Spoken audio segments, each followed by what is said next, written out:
T minus 30 seconds.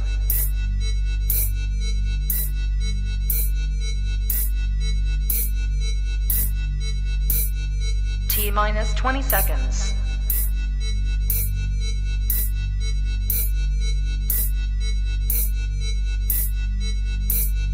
10, 9, 8, 7. Them like me, so me not like them, man, I figure set. T minus 30 seconds.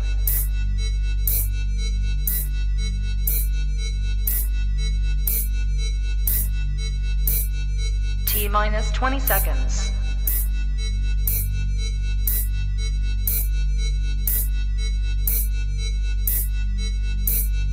10, 9, 8, 7, 6, 5, 4, 3, 2, 1, 0.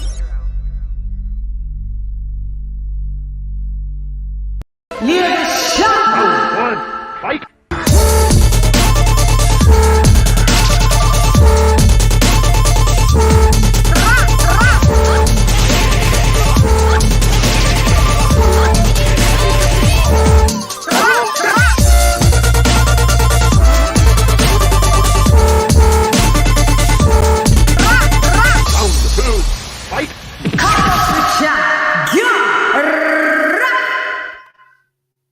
Yo, hey girl, it's LadyChann rep nonetheless, and welcome to Come Box with CHANN. Come Box with CHANN. It is the weekly wrap-up show. Guys, does my mic sound nice? Chickity check 1, check 2. Does my mic sound nice? Does it? The fan killing me. Let me know. Does my mic sound nice? Let's just see what's happening before I do these banners. Just came from Coach Malakai's stream. Shouts out to New Media Today, USA Boxing, Coach Malakai. Thank you for coming over. You are high. He fought AJ Rock in the build. Dizzing. Shan, you're Leng. I'm going to be real with you. I ain't heard Leng for ages, you know. I know I've been rocking around with the Americans too long that I haven't heard the word when someone says, you're Leng. Oh, appreciative. Thank you very much. Let me just, still trying to. All right, so let me just get the banner up and then I will just give people a round of applause at least in the building while I get the banner up. And I'll be back with you. You'll see me after. But look at this. You know, some people that really don't know when they're just really tragic at something. I just found this and I thought it was hilarious. Ooh, yeah. She tied you to a kitchen chair. She broke a foam and she cut your hair. I'm from. It's not. Ain't that fucking hilarious? I don't understand how people don't know what's going on. So, is BUATSI the best UK light heavyweight? BUATSI, the best. We're going to talk about what's happened at the weekend, obviously. Best UK light heavyweight in the building? Question mark. Benevidez is the Mexican monster. Mexican is. I hate this laptop. Doesn't like me, do you? Spend money on you, you don't like me. It's the Mexican monster. Okay. So it is the weekly wrap-up show. I missed you lot. I don't know. It feels like I haven't seen you lot for a minute, even though I've been live quite a bit. I don't know. But I always look forward to doing the wrap-up shows, and I've got my my co-host back in the building. I'm happy about. I always keep him up late at night. I love him to pieces. No one can tell me about my co-host. He's the best in the world. And that's just point blank and a period. So, without further ado, I'm introducing.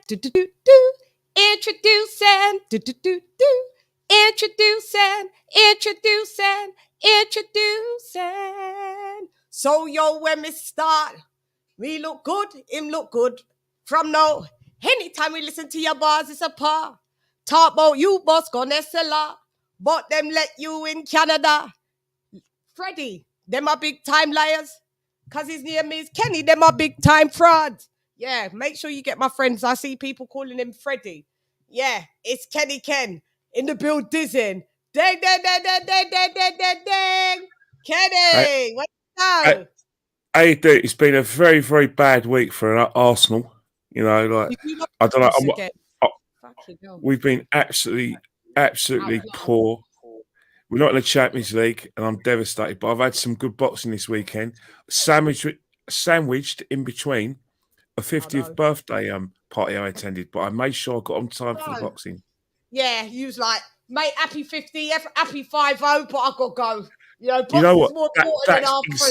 That's exactly what I said. I said to my wife, "Can you stop talking, please? I'm gonna." The ring walks for the BUATSI Richards fight can start any time now. So, can you said goodbye 20 minutes ago? Can we leave now? Yeah. So I made sure that happens. Yeah, let's shout out people. Let's give my peoples a shout out. So we got Lisa Bells, my sister, in the build dizzying. New Media Today USA, boxing in the build dizzying. He fought J-Rock. Oh, that's what you called. He fought J-Rock. Leg voice as well. Thank you very much. I love these late night streams. James Brown, thank you. Ow! Thank you for joining us in the build dizzying. I'm gonna have to get you a little clip. I'm gonna get you a clip for the next show. There's gonna be a clip. When you turn up, I'll play the clip. Lisa Bells, I said in the build dizzying. Nate Ford in the build dizzying. Yes, I am good, Nate. Who else is here? Who else is else? Okay, so that's all. Let's give everybody a round of applause and let it go. Let's a round of applause.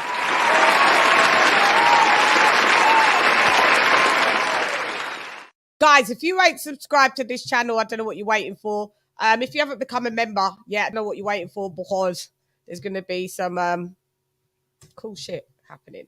So get your asses over to the members. Shouts out to those who are members trickling in. Massively appreciated. Shouts out to my mods. Massively appreciated. I'm going to be doing mod reviews like every month. Some people may just keep their rent. Some people may lose their rent. You've got to be a mod and doing your moderator jobs. Like, because sometimes I find that sometimes I'd be modding while I have to be talking. Not a problem, but it does take me away from what's going on. Urban Slaps in the build dizzying. What up, though, Urban? Okie dokie. So, all right. So, oh yeah. The link's in the chat as well. So, hang on. Let me just see this. So, Kenny, let's talk about it. Let's start. Do you want to start with a bit of the undercard? Well, the thing about it is that the fight that stood out, what everyone's really talking about, apart from the main event, which is an excellent fight, which you're going to get to, was the fight between the guy from Croatia and the Polish guy, Bowski. I mean, that was probably one of the fights of the year. I mean, one thing I will say about Alan Babic, if you want a long career, don't fight like that. Seriously, it's all well and good entertaining us, but if you really, really want a long career, there's no way whatsoever you're gonna last in this weight category. And even if you go to bridge weight, you're still gonna be a situation where you're gonna get hurt, because from the first round, when he got caught with that left hook on the ear, he made mistake after mistake. One thing I would say about him is that he did pin Bowski in the corner, hit him so hard, and Bowski's just got a heart of a lion. Seriously. He's got some good skills. I liked his double jab in the later rounds, and I also liked, like I said, his tenacity. But, let's face it, Babic, for me, won the fight very, very clearly. But if I was his trainer and his promoter, I'd be having some words with him, because you can't fight like that. Seriously, you cannot fight like that. When you fight a proper live boxer, even someone in the top 20, you're getting murdered. And I don't want to say it in a sort of, you're going to get battered. seriously, you'll face your first loss, and it won't be a loss on points. It'll be a complete knockout. Right. And I think that fight was a good fight, but hang on, let me Malachi, thank you for becoming a Shannaholic member. Level 1 in the building. So what will we get you for that? We give you the beauty.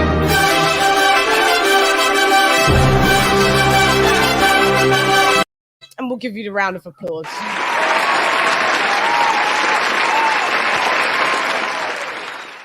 Thank you very much, Coach Mal. Mally Mal in the building. Another member, see guys, in the building. Yeah, thanks, Mal. Mo Boxing is in the building. What up, Domo? Back again. Okay, so Babbage, right? Listen, he's entertaining. And everything that you said is super correct, Kenny. But this was for the WBC Bridgerweight title eliminator. Listen, Rivas will smoke Babbage. You'll be going to sleep. That's my biggest concern. My biggest concern, because what's happened with Rivas is that, remember, Rivas has got a very good uppercut, something that I think Babbage is susceptible for. Yeah, too. He's a solid boxer. He's got decent power as well. And that's one of the things with Babbage. His feet are all wrong for me, you know. And also the fact is that he lost a standing trade, which is fantastic. But, you know, someone like Rivas has got good speed, good movement. There's going to be times when Babbage isn't going to be able to, you know, score. And even if he's come forward, style with Rivas will definitely think, all right, I'll mix it. But he'll use his brain. I do worry about Babbage. Right. Go ahead. Look, the reason why I worry about him is that I understand what he's trying to do and everything, but there were certain things. His hands are too low. You know, he fights with his face. Sometimes, you know, one of the things you could do him for, if you had a proper solid double jab, you can definitely win the fight at long range against him. Because if you noticed in latter rounds, but he had a double jab. That was quite good. Jab Babbage. So, you know, in terms of, there's a lot of pluses, with his technique. But the way I was looking at Bowski, who, let's just say, he's a good fighter. He's more of a club fighter. The way he was able to, double jab him. Can you imagine if he fought a live fighter who could double jab and comes with combinations and throw the uppercut? It's going to be a very like humbling experience for Babbage. And I think the thing is that he doesn't learn from all his fights. He's been in loads of fights where there've been walls and been entertaining, where he's been caught. But a lot of these boxers, they're not at the highest level. So he's going to get away with that. He's going to be able to walk people down and take a punch. But at the highest level, this mantra about, in order to get me punches, I've got to take a punch. It's all wrong, mate. Especially heavy. All right, bridgeweight. That's probably kind of heavyweight. You may as well call it still heavyweight, isn't it? Yeah. If we talk about the amateurs, that probably would be heavyweight. The amateurs, and the heavyweights would be super heavyweights. Heavyweights, yeah. Yeah, you know what I mean. Yeah. I do worry about him. I do worry about him. And I do want him to have a long career. But whoever's training him, whoever's advising him, needs to have a word with him. Maybe Dillian could, talk to him and just say, look, there's certain things that, I know I used to do it, but there's certain times when you've got to be able to box. Fully. And the thing is, Dillian should absolutely brief him, because who he's going to fight, who he could potentially fight, is Dillian White's former opponent, who fucking knocked Dillian White down with an uppercut. And, exactly. Dillian White won the fight, but weren't easy. And that's with Dillian White's level of skill. So what you going to do with Babbage? Babbage is not learning fight by fight. He's not. I like the courageousness that he goes in, but I mean, throwing them, just swinging left, right, and centre, hoping something that lands. Them big bolo punches, them overhand rights. They seem to work in the end to low level opposition. I absolutely picked Alan Babbage to win, But I thought he was going to knock Caesar out. But I didn't really do my own work because I was a bit late on my predictions. And I should have really looked because Polish people are strong, durable, and Polish boxers have got an amazing chin. The Europeans, Eastern Europeans, even where Babic is from, I've had the pleasure to go to his country a few times, Croatia, and tough people. Do you know what I mean? Tough people, good chins. So I wasn't shocked that he went the distance, to be honest. You see, that's the thing. I think sometimes, some fighters do pride themselves over the good chin, and I do get that. But you don't want a situation that the chin's going to get tested on a regular basis. The good thing about a lot of fighters we've seen in the last calendar year, is that whenever they get to a high level, they do raise their game. Remember, we talked, a lot of people talked about Bivol when he fought, Spider. Everyone was saying that did Bivol fight within himself, or was Spider able to get the best out of Bivol? Because the Bivol we saw against Canelo was a different kind of fish. Way better Bivol. And then we look at our friend Usyk as well when he fought Derek. Everyone was saying Derek caused him problems, but when he fought at a high level for with Anthony Joshua, that's when the levels go up. And I think sometimes maybe people fight at the level of their competition. Do you think? Yeah, maybe. Yeah, maybe we should give the opponent more credit. Always say to them, you know what? One of the things about boxing is you get better. The higher the stakes, the better you fight, the more cautious you fight, and the more we see more of your skills. And I think that's probably, maybe when we see if Babic ever fights Rivas, who knows? Babic might have a bit of defence. He might think a bit more. He might respect Rivas's power, and we won't see those sort of flaws.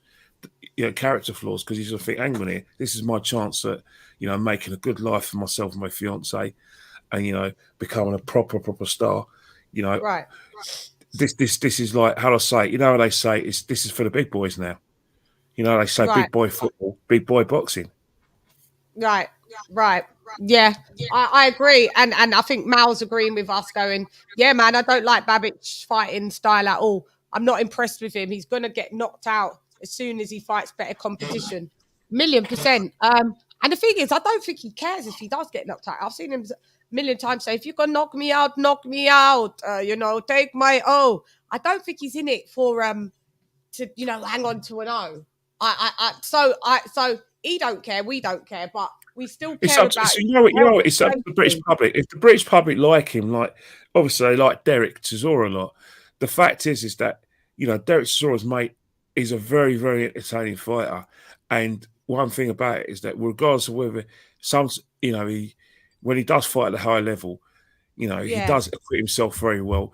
Maybe the gas tank runs out a lot, but who knows? Maybe Babic could be a situation where he loses a few times, but he still comes in seats because of the entertainment value that he gives, to the sport, and the fact that if you're an up and coming boxer and if you want to get to a title shot, be it bridgeweight or heavyweight title fight, you've got to beat this guy, because if you get through him, that means you're ready for the big competition like world titles, which a lot of fighters have done through Derek Chisora. Yeah. Maybe Babic further down the line could be that the Croatian Derek, but especially with his attitude of you knock me out, you knock me out.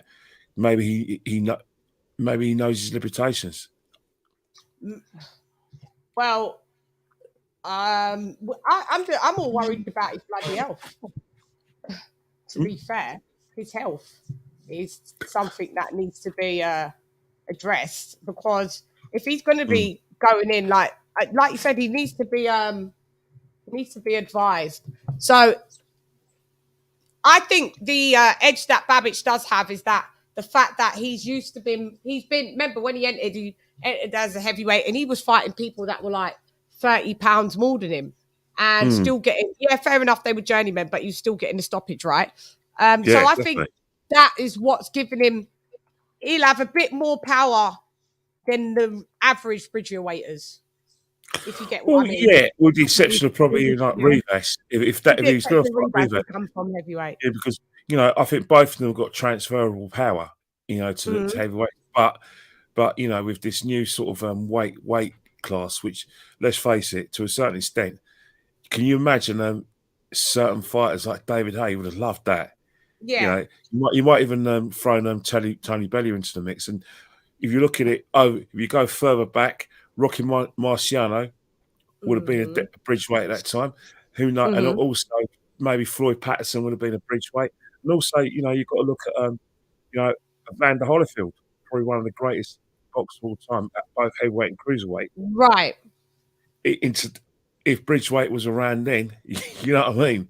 They could even say Mike Tyson, one of the greatest heavyweight champions. Mike Tyson would have been a bridgeweight, wouldn't he have?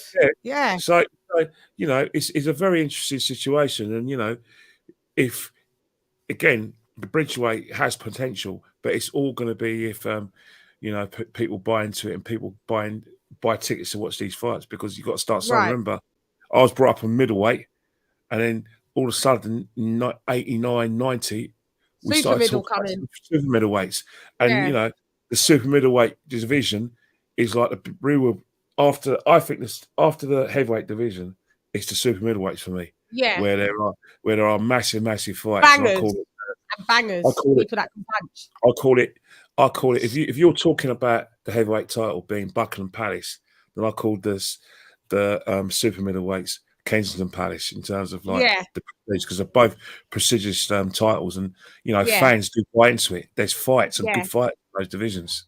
Although where we're gonna go later in the show, maybe in the British Isles, we may argue that the weight above super middleweight is probably like becoming a blue ribbon division in this country, because we've got some really, really good fighters in that weight class that we're going to talk about later. Yeah. Guys, you've got the option to call in, by the way. I sort of split it out, but you've got the option to call in if you're in the UK, 07939 530 676. If you're in America, 00, what is it? Hang on. 001 7939 530 676. Or just do the +44. So if you want to call, give us a call in. If you want to join the panel as well, that's an option as well. It is pinned in the chat. I should maybe pin that as well. Hang on. So, all right. So off of Babbage, call in. Let me just put that in the 07939. Who else is next on the card you want to touch base on? Okay, so that's that one, and then I'll pin it as well. Who else was hang on. Yeah. Replace pinned message. You got a GCSE exam tomorrow. Well, shout out. Oh my God. So how old are you? He fought J-Rock. How old are you? Tell me before you go, how old are you? Because you was just calling me Len, and I thought I was talking to a man. So, well, don't lie. Because you just said GCSEs, and we do our GCSEs when we're 15 and 16. Unless you're doing retakes in college, and you may be doing them at 17 or 18. Yeah, you laughing. You're 15. I know. You're 15? You're 15 and you're calling me You Len. naughty boy. You naughty boy. I've got a kid older than you. So what? I'm old enough to be your grandmother.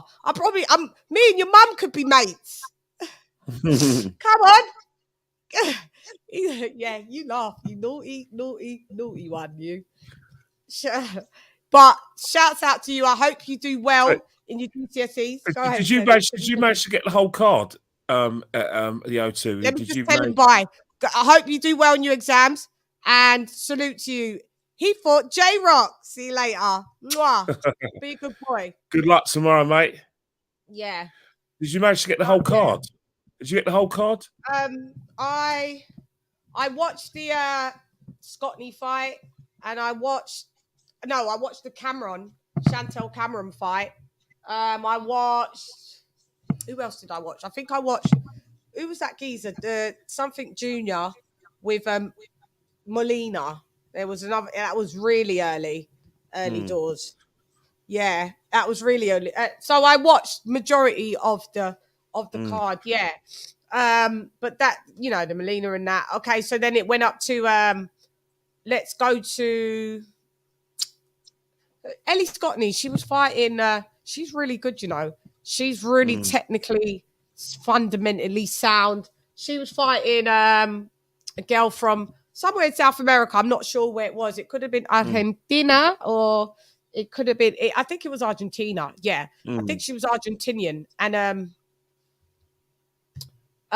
basically she pieced her up, mate. She it went the distance, but it was kind of like getting the rounds in and showing her technical skills. She made that other girl. The other girl wasn't like a super bum or nothing. I think she had a former title, some kind of title, but Chantel Cameron, hailing from southeast London, isn't she? I think she's from like Catford or somewhere like that. No, she's one of, you know, her and Ellie Scottney. In fact, if you look at what British women's boxing is in a good state. Yeah. It's in a fantastic state with Good fighters girls like in, isn't there? and, you know, you know, for the Olympics we've got Laura Price as well coming through. We've got Dubois, you know, like Dubois, she's coming through as well. Savannah Marshall, obviously top fighter. You know, Clarissa Shields. Are you talking about British only? You mean? And British fighters, Savannah Marshall. British fighters, is really good. Yeah, and you know the one fighter that I just want to know what's going on with her is Rachel Ball. What's happening with Rachel Ball? Oh, what happened is I was supposed to interview her like last year or the year before last.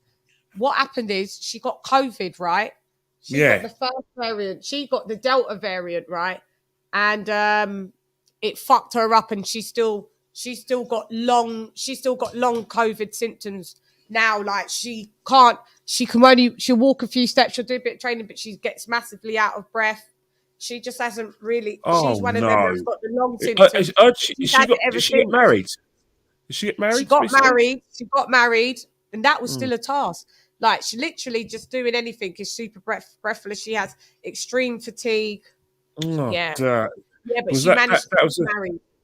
That was a great, you know, there's a good career there in the making for her because she's a good fighter. And obviously, you know, Terry Harper's doing a rehabilitation as well.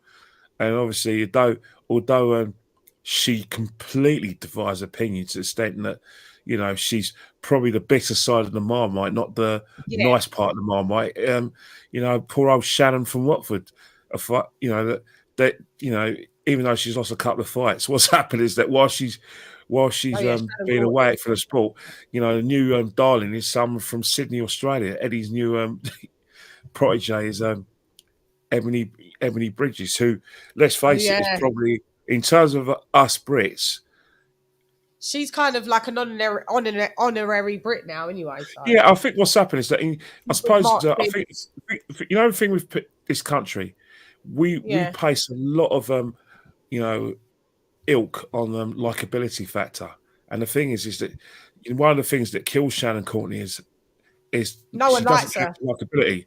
There's a lot of people, both men and women, who find her abhorrent.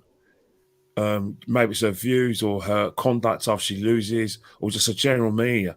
Even though she's worked her nuts off to get where she is, she doesn't have the likability factor to the extent that it's very rare that a British fighter will fight, and everyone's rooting for her opponent. You know what I mean? Yeah. It was, when she fought Mitchell, everyone was rooting for Mitchell, and there wasn't anyone. Mitchell, I was from out of New York. Yeah, everyone hoped, and everyone was, cheering. I could hear, I could go online. People were laughing and nuts off. I could even hear certain people at Liverpool thinking, "Yes," it's like people want to drive her out of sport. She's got a. If she really wants to make a good career of herself and get back in Eddie's good books, she really has to improve her image big time. Because there's something which that people are going, nah. We just don't like her. We're just not on her. Are you not shy of phoning in? Are you not shy of calling in? I think they are. I go to a lot of football shows.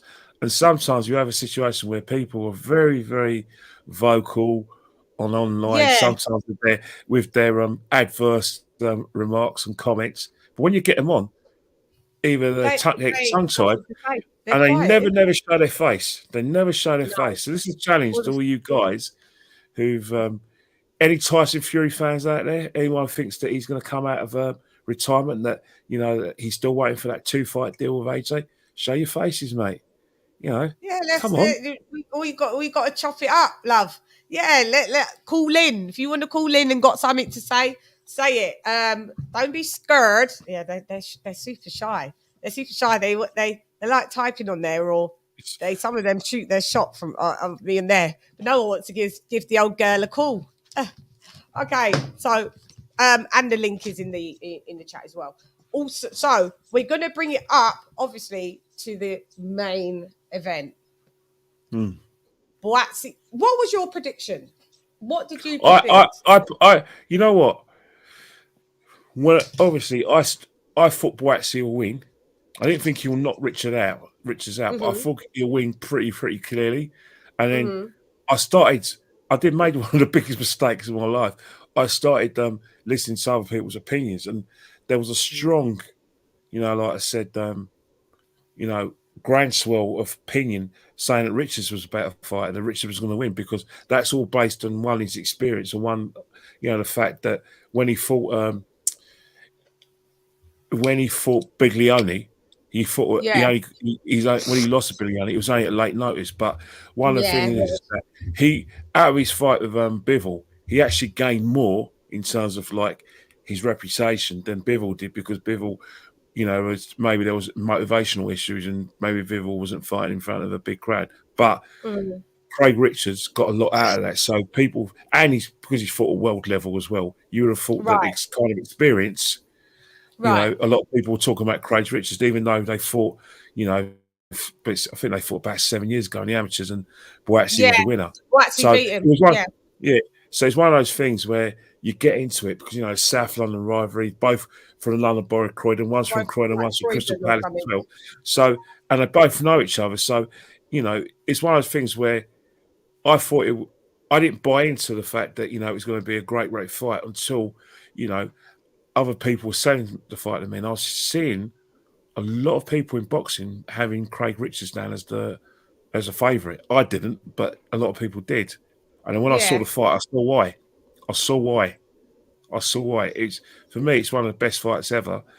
One thing I would say though, Tony Bellew is so biased. Sorry, Tony Bellew had it. For Tony Bellew to score those first 7 rounds all to BUATSI, seriously, mate, I couldn't see it, mate.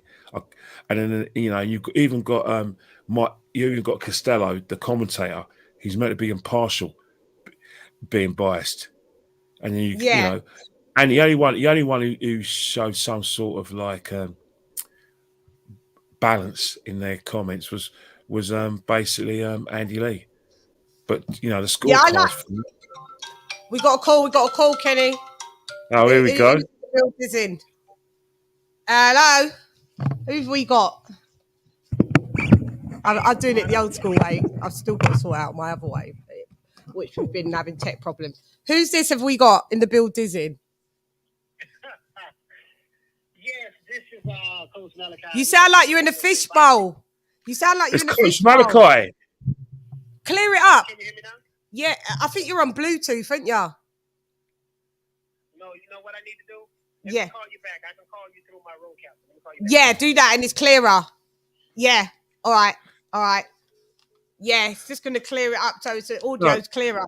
Yeah, we've got Coach Malachi calling in. I knew it was as soon as I heard it from I knew it was Coach Malachi, but I know he's not shy anyway. But in terms of the fight, one of the things that Craig Richards made some mistakes. And one of the mistakes he did is that he tried to nick the rounds.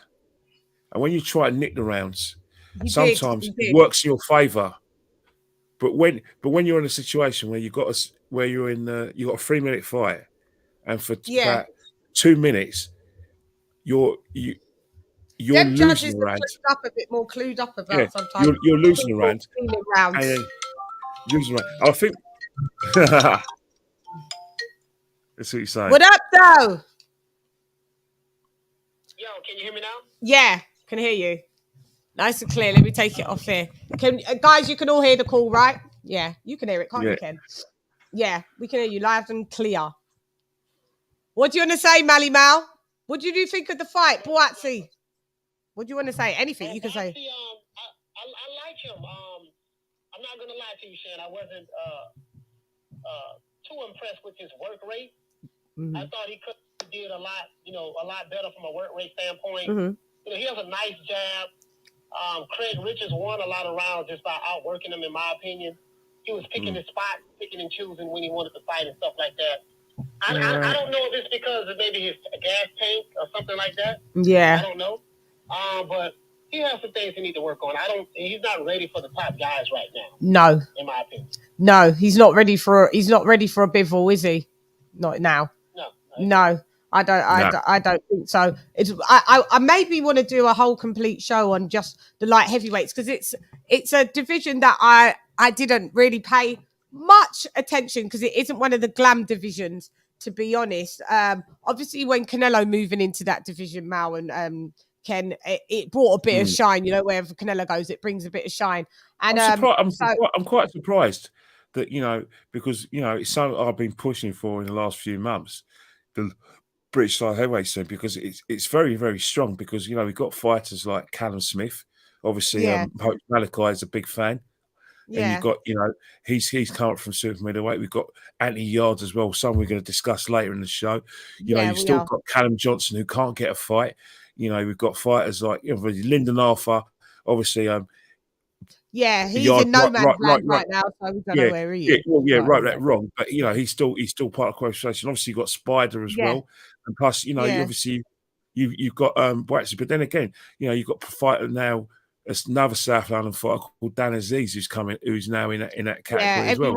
We'll look at the. I'll look at my poll list. Mal, is there anything else you want to say before you gotta go? Thank you for being a member as well. Thank you very much.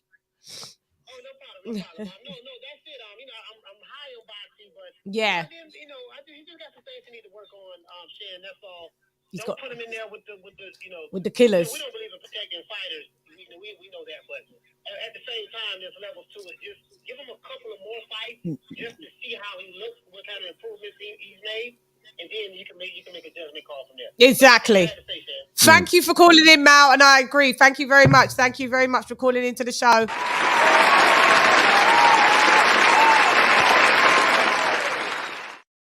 Thank you, Coach Malachi from New Media Today USA Boxing. Thank you for calling in, Mal. Massively appreciated. Guys, as you said, you could call into the show. It's for the Americans. Have I got it wrong then? How you guys call in? Because it's because when we call America, we have to put a +1. I think they have to put a plus. What do you guys have to put in? A +004. That's what you got to put in. Oh, right. I think you guys got to do 004, but just try it out anyway. But we've got UK lot coming in. But so go ahead, Ken. No, but you got Dan Aziz. That is it. Well, but in terms, so we have got a potential. We've got a potential, super series if we wanted to. Obviously, the person who's equipped to, who's got experience of getting this off the road is our good friends Wassermans. Although Eddie has been involved in that before, but the Wassermans have done a really, really good job with the Super Six series. So maybe that's something we could do. But we can do one of our own in Britain. But in terms of like the fight itself, there's a lot of what Coach Malachi said as well, where he's in agreement with me, where the scoring, not just by the judges, but I'm talking about the scoring and in fight from our experts like Tony Bellew, just left me cold. Let's talk about Tony Bellew. I'm not gonna. I thought it was, but maybe I could think myself was a bit strange. Let me pull up my scorecard, because I remember Tony Bellew had it by round 7. He had it at a 7. He had it as a shutout. I couldn't believe he was doing, because there were situations where where BUATSI was coming forward, but he wasn't scoring, because there were times when Richards had his had his gloves up, and they weren't scoring punches. And that, what I think what swayed Tony was probably the fact that Yeah. he used his jab, and then when he maybe because he was knocking Richard's head back a lot, maybe that swayed the fact that he gave the scores to BUATSI.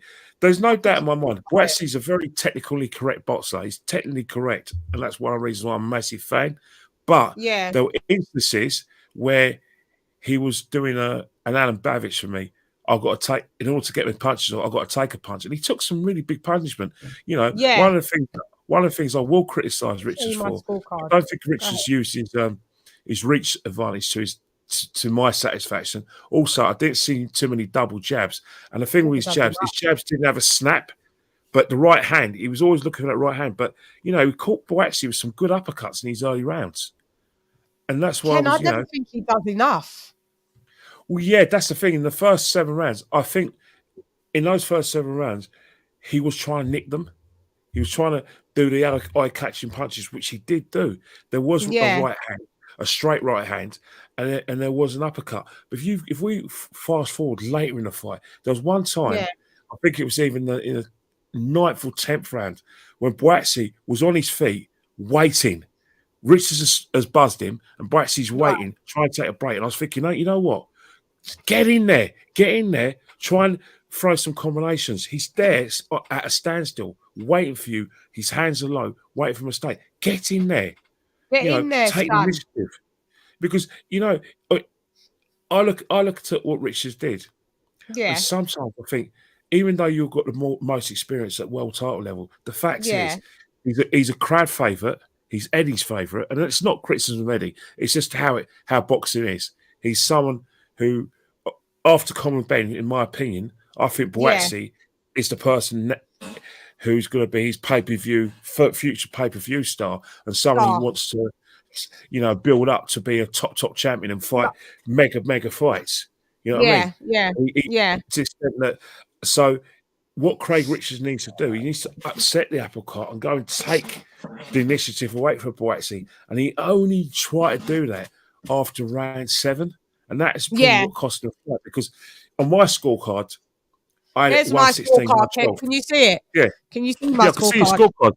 Yeah, see, so you had it 117, 112. I had that one. My scorecard, 117, 111. I had my scorecard was 116, 112. But there was one judge's scorecard which was on 115. 113, isn't it? I didn't see that. You can see on that judge's scorecard where Spider could have done a bit more. 7-5 to BUATSI. It was 7-5. Yeah, 7-5. Where Spider, maybe he could have done a bit more 1 round. He could have been a split decision. Yeah, because you know what it was? It was the fight. Even though I've got quite a wide margin and I've only had Richards, as you can see, winning 3 rounds. For me, it was still competitive.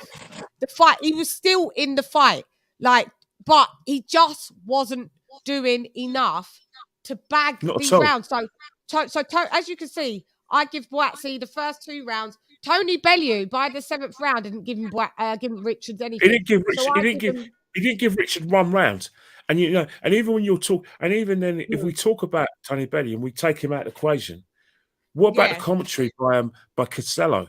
It was so biased and unbelievable. I don't know. I don't know whether you had it as much because I had to turn down quite a lot. I listened to it as well. Yeah. I was watching it. I was getting really frustrated. I said, hang on here.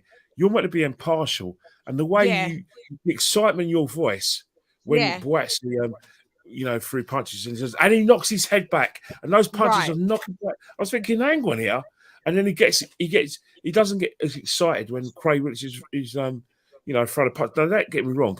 That his commentary isn't going to sway the judges. But the way it's been presented by, the zone, it's like, I don't think they're doing it on purpose. Maybe they are. But it's like, whenever their poster boys are fighting, the commentary has to improve. Like Costello, he's got experience of, doing commentary for the BBC, albeit a radio. But right now, at the moment, he wasn't commentating like that when he was at the BBC. He's become a lot more. I don't know whether he's trying to appease Eddie or nothing, or maybe what's happening is that maybe, just maybe, modern commentary isn't what it's supposed to be. Maybe commentators in this in the 21st century are biased. I mean, there was complaints about the commentary, involving A Serrano couple of weeks and ago, Katie there Taylor. was a few weeks back. Yeah, you're Yeah. right. So I don't know. When in my day, and I know it gets boring in my day, but you talk about Harry Kant. I was there, mate. I'm not exactly your age, but I'm still in your. I would still say Harry Carpenter, Reg You know what I Guthridge, mean? and then Yeah. further Our day. down the line, you had Jim Watt. You had Yeah. like Jim Watt, and even up before Adam Smith. He's good. He's good. I've always remembered Adam Smith as Adam Smith and the geezer. There was a little batch before him. Who was the geezer before him that used to commentate on BBC One and when we used to watch Sunday boxing? You know who I'm talking about, and he was a real. Oh, yeah, I know you're talking about. Is it Jim Neely, the Irish guy? Irish one, Jim Neely? No, I don't. He weren't. He didn't have an accent. He was proper British. He would call a lot of the. Do you remember like when it was like the Nigel Benn cards and stuff like that? Oh, I know. Yeah, that distinctive voice. It was him, and it was him and another geezer, Neely as well. And then it went on, and then it kind of transitioned to Adam Smith. But Adam Smith, yeah. And there's a guy called John Rawlings as well. He's done commentary for Sky, and also he does commentary for BT Sport under Frank's umbrella as well. Yeah. I think one thing we need to look at is the commentary in boxing in general, because the complaints I'm having about the zones, scoring and commentary, we had the same sort of complaints with involving Sky, and the common denominator is Tony Bellew, because when we were complaining about Sky's commentary and how we felt that the commentary was too partisan, too biased, Tony Bellew was involved. He's now taking his partisan bias ways to the zone, and I think that's something that never gets reversed. I'm sure. I think there's a lot of people just scared of Tony Bellew. I think if he gives you that kind of look, I know it could be annoying, but don't upset Tony. But someone's got to say angry, mate. Just to gauge him, because he's kind of hurt me watching him. Like Cougs, because at the end of the day, right, people after they're coming down on Canelo. Yeah. But I remember when he was shitting on Canelo, when he was calling Canelo a drug cheat. Tony Bellew, we can pull up the receipts. Yeah, I think it goes all the way from a Ladipo as well. He's still new to his role, but I don't say so much bias. He wouldn't have had no job if Eddie didn't check for him. Eddie's taken Tony Bellew everywhere wherever he goes. Yeah. And I think Carl Froch is. I don't know if Carl Froch is coming over as well, but that's another one. I think with Carl Froch is that on my nerves. He says what he thinks, but there's blunt, blunt, and then there's rudeness. Just damn rude. Yeah, and rudeness. And I think that his borderline rudeness when he speaks about other boxers is like there's a begrudging nature about Carl, which I find quite off-putting. Whether he thinks it's funny or not, it's not funny, mate. Give boxers some credit, and don't go on. Let's get it right. Roy Keane, there's only one Roy Keane, all right, and Roy Keane suits what he does in football. We don't need another Roy Keane, mate. Yeah. We've already got Roy Keane.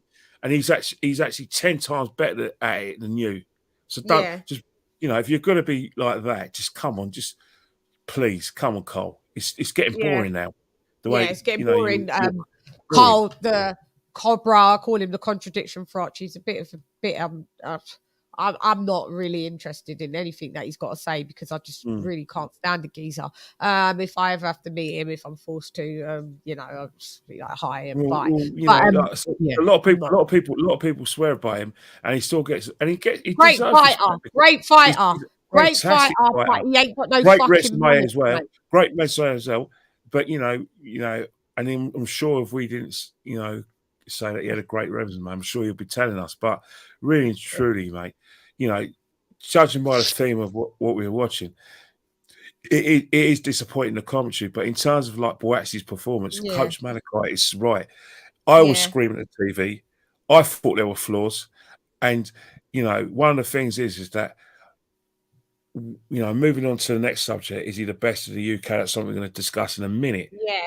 Judging by that performance, Craig Richards will kick himself. But then again, the theme is, when we were talking about Bavic getting to a higher level, we know that with Virgil Hunter alongside him and he fights at the highest level, those flaws won't be there. Maybe he'll be a bit more cautious. Maybe he just think, right, this is my level, and he'll fight the fight of his life, because we've seen so many people, you know, recognizing that, you know what, when I'm fighting at the championship level, I've got to take the belt away from favourite. Like Usyk, when he fought Anthony Joshua, he took the belt away from him. You know, Bivol, you know, basically, even though he was a champ already, he knew that he wasn't going to get a decision against Canelo, so he had to beat him up. And he beat him up. And I think that's one of the things about BUATSI, is that one of the things I did like about BUATSI as well is that he was squatting a lot, wasn't he? He was making himself like, I didn't like his squatting style. That he was like squatting. He was thinking things. You know that thing we talk. You know when we were talking about trying to be an Andre Ward type of vibe. Yeah, and that's something I don't like, because sometimes when you get fighters, when you get trainers like Buddy McGirt, who you know, Callum Smith's gone with, and you get trainers like Virgil Hunter. Yeah. Sometimes they take the individuality out of their fighters to the extent that you've got to fight. And try to put that generic cloth over of the fight that they had success with. It's like Sugar Hill. He hasn't taken away Tyson Fury's strengths. He's added. All he's done is he's got Tyson Fury to say, look, mate, you're 19 stone, bully fighters a bit more. You know, plant your feet, use all of that, your 19 stone, into your punches. You know, and make, you know, he's turned Tyson Fury from, you know, pillow fist into a very, very hard puncher. Someone that can kick down and knock people out. Down on a punch. He's added to him. He's added. I like trainers who add a little bit more. Don't take that away. You know, don't let him overthink things. You know what I mean? And I think maybe, you know, I think when he's fighting, and I can understand you need target practice, you know, and you need to practice what you learn in the gym.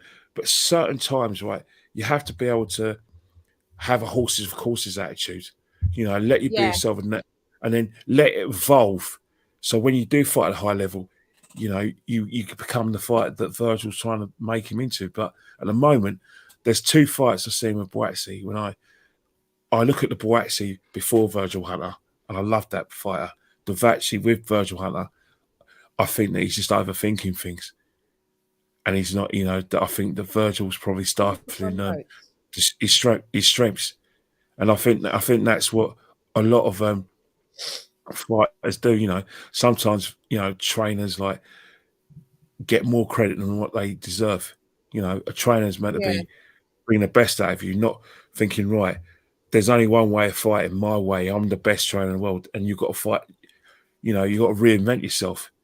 There wasn't much broken with what BUATSI was doing. There was an experience, but right now I sense confusion, especially in that latter rounds where he looked knackered and he's there for the taking. Yeah. He was there to be taken out. Yeah, you know, about round 7 or something like that, one of them rounds. And that's what I'm saying. Richards doesn't have a sense of urgency. He don't have that dog in him. Does he have the power, though? Does he have the power?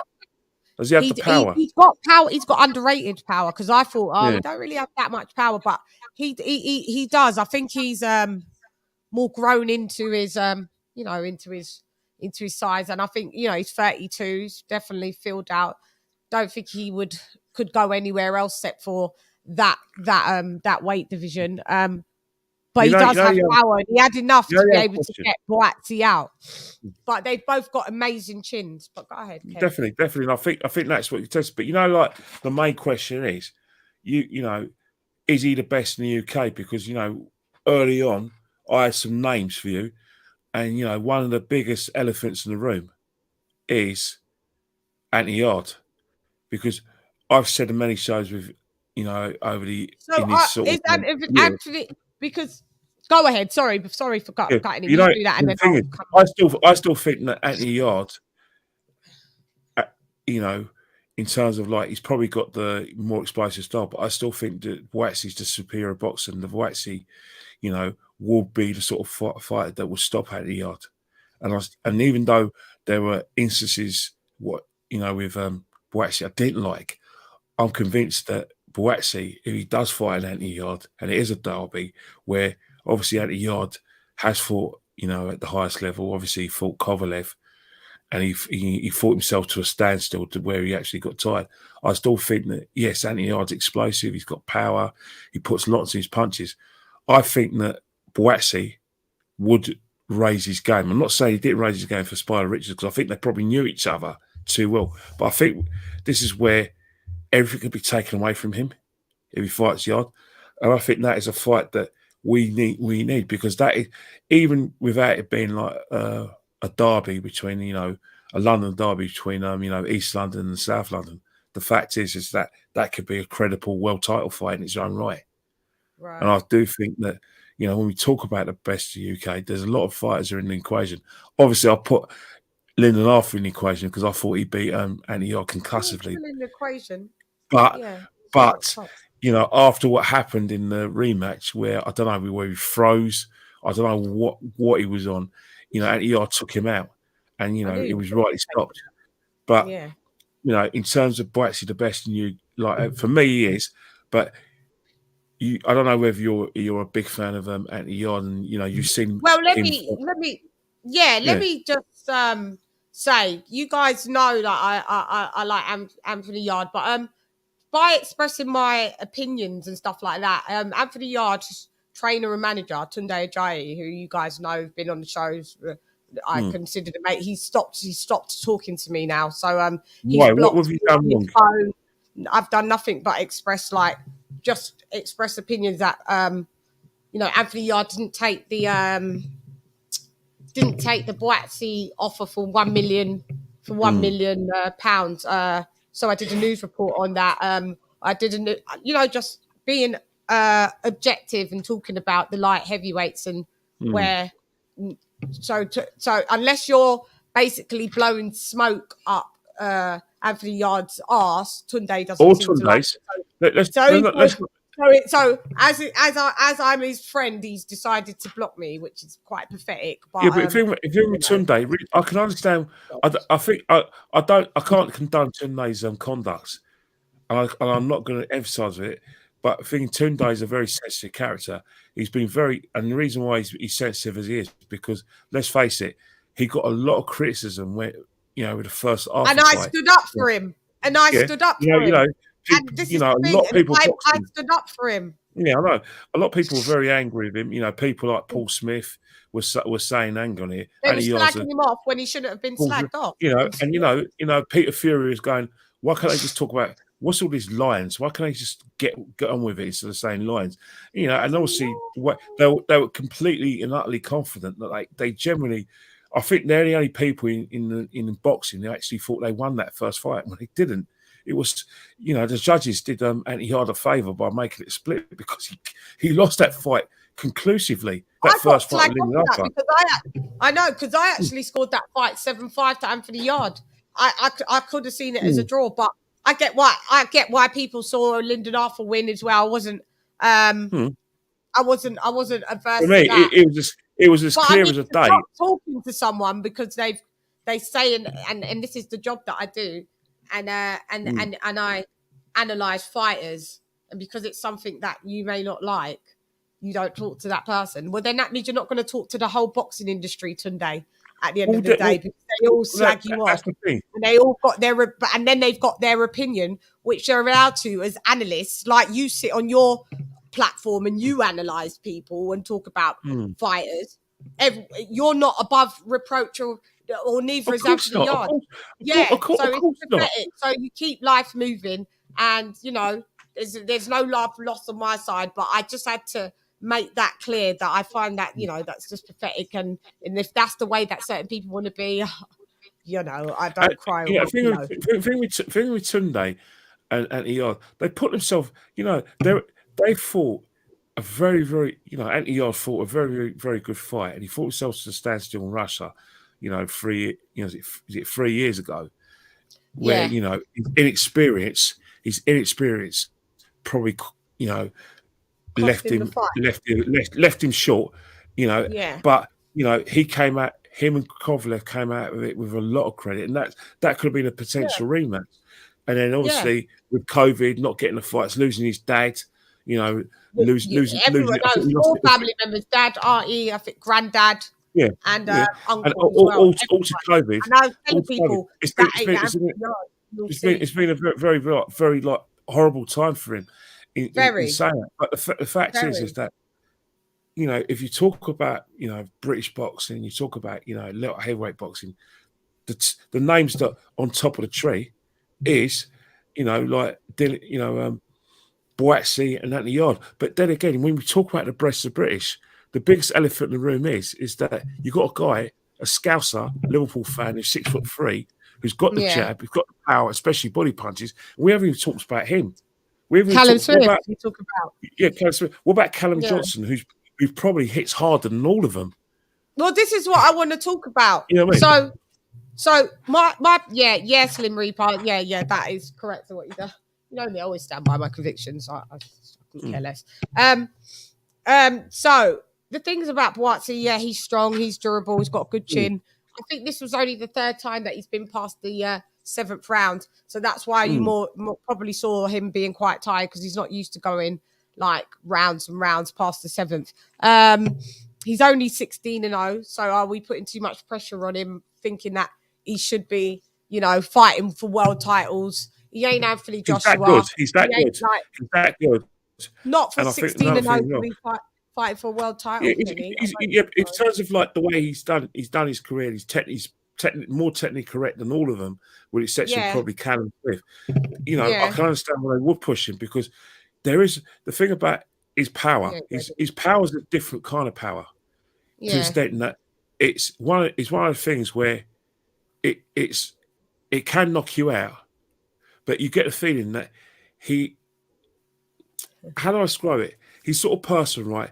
Even if he punches within himself, he still carries that amount of power. You know, he's got power in both hands, you know, in terms of he's got a good right hand, good uppercut, and he's got a good left hook as well. And he puts his whole body into it. But there's a situation where when he really wants to knock you out, then there's another level to his power. And that's one of the reasons why I do have him as probably the best, you know, light heavyweight. But that was before Callum Smith went up to light heavyweight, because he was at 168, yeah, and then, you know, obviously he made it, Canelo basically fouled him out of his you know, his super middleweight title, so he has to go up. And you know, I look at Callum Smith, and I think when I look at BUATSI, one of the things I can imagine a fight between him and Yard, and I can imagine it being very, very explosive. With Yard, obviously he's a good boxer, but Yard wanted to take him out. Now, obviously, we know that BUATSI would never, you know, take time off like he did against Richard, because I think he probably is going to respect not so much Yard's power, but his explosiveness and his work rate. Because one thing about Yard, there is work rate there, and he does throw combos. So obviously, that is one thing where we're going to look at. Then you've got to look at Callum Smith as well. The reach of 6'3". Another thing with Callum Smith as well. One thing you can never underrate is his accuracy when it comes to his body shots. Obviously, he's got. But I don't think Callum Smith's better than Anthony Yard. I don't think he is. But you know, experience in terms. Anthony Yard should. Anthony Yard should. But the thing is that Callum Smith is another one they're pushing. You know, in terms of. I know, but he ain't a career 175er like the other lot. So he's only fought, I think, 2 fights. He knocked out the dude in 2 rounds, which was impressive. Very impressive, because that dude, forget his name, had never been stopped in his career. Oh yeah, so you're talking about the fight in September. But then again, you know, another fighter who can't get a fight. You know, poor old. When was the last time Callum Johnson got a fight? I don't know. He's got health problems at the minute, so I think. Yeah, I know he's got his health problems, but yeah, but he's another one who, at the minute. even though technically he's not as correct as BUATSI. But he's a banger. He's a banger. But his power, especially when he lays it on you. Whew. Yeah, it's immense. His power is immense, and he's about. This is what I want to put in order with you. So, like, because there's such a gap in the UK's light heavyweight, who you would put as like, who would we put as top five? Right. Do you want to work backwards or work top down? Let's work backwards and do it like that. All right. Number 5. Who's your number 5? My number 5 would be I think it would be Johnson. All right. My number 5 would be Johnson. All right. Who's number 4? Hang on, let me just write that down. Number 4 would be this is where it gets hard. Hang on. Number 4 would be, I think it would be out of. This is a mad one because this is where it gets muddy for me. Because you understand, because you could put Anthony Yard at 4, you could put Craig Richards at 4. Do you understand? I don't know because they ain't 4. What I do know is you can put Yard and BUATSI 1 or number 2 even. If we go with top 5, we're leaving out Lyndon Arthur. Oh yeah, fuck. All right, let's put Lyndon Arthur at 4. No, but then again, shall we put Lyndon Arthur at 4? You know, when I talk about the top 5, shall we put Lyndon Arthur at 6? We might have to put him at 6. Yeah. Yeah. 6. Yeah, let's put him at 6. We've got John Arthur at 6, Johnson at 4, Callum Johnson at 5. Sorry, who do we put at 4? We're gonna have to. Do you put Craig Richards, or is Craig Richards above Anthony Yard? Is Craig Richards above Anthony Yard? Because if he's not, then Craig Richards goes at 4. He goes at 4, yeah. Yeah. Okay. And then, so the top 3, our top 3 in no particular order, but with someone we got Yard and John Smith, Yard and BUATSI. Yeah. So I basically, would have to put, it's muddy though. None of them got a world title, except for, Smith had a world title at 68, but I mean, none of the 3 have got a world title. But BUATSI is the only one that hasn't got a loss. So that's why I would have put him at number 1. But in terms of experience of fighting that world heavyweight title, the world light heavyweight title, only Yard's fought 1 world class. That was a Kovalev, and then the other world class, I'd think, but it's not in this weight category. Spider fought Bivol, isn't it? Spider fought Bivol. Spider fought Bivol, yeah. That's the only. But they've listen. So Spider's fought Bivol. That's 1 world class thing. Bivol. BUATSI has fought no world class. Really, has he? Although a lot of before Saturday, a lot of people had Craig Richards winning that on experience of world title level. Yeah, you could give it that it was a closer fight than it was. People can go that, but I mean, winning on experience doesn't get you the technical win. Of course not. It's just a opinion. But if you look at the situation, yeah. So basically, let's get it. Look. But let's chop it up. So look. So Spider's world-class fighter has been Bivol, right? So he's fought a world-class. BUATSI's fought no world title, no world-class fighters or whatever.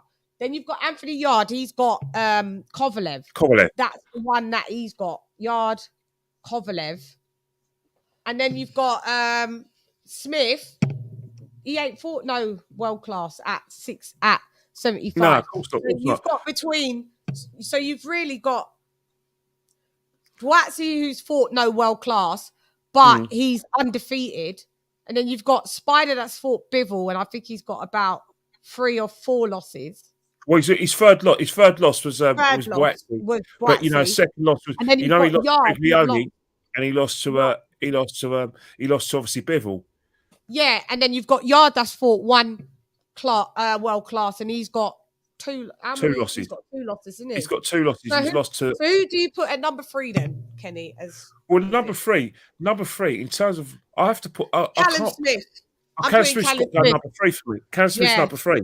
Yeah. Callum Smith's number 3 because one of the things that can't get Callum Smith, he's not a career light heavyweight, but no, he's not. he Not has, so far. But one thing about it is that you would have thought with the jab and the height, and I think that I do feel that probably the power is transferable. Is it? Yeah, it has been so far. Is it as concussive as Is it as concussive as BUATSI? Not sure. Is it explosive? Well, no, because that guy was out clean as well, though. That guy was out clean in the second round. It was scary. He was out clean. Yes, I've seen BUATSI knock out people clean as well. He's a knockout guy, but yeah, that was clean. That was in 2 rounds clean. That guy was. He's a better body puncher. Out of all of them, he's a better body puncher, albeit at super middleweight level, though. Yeah, but in terms of is that transferable to light heavyweight? But in terms of Callum Smith has fought world class, meaning at 68, and he fought Canelo, but it wasn't that. So you could give him the edge and say he has fought world class fighters as well, though. George Groves, remember he beat George Groves as well, innit? And he was a champ.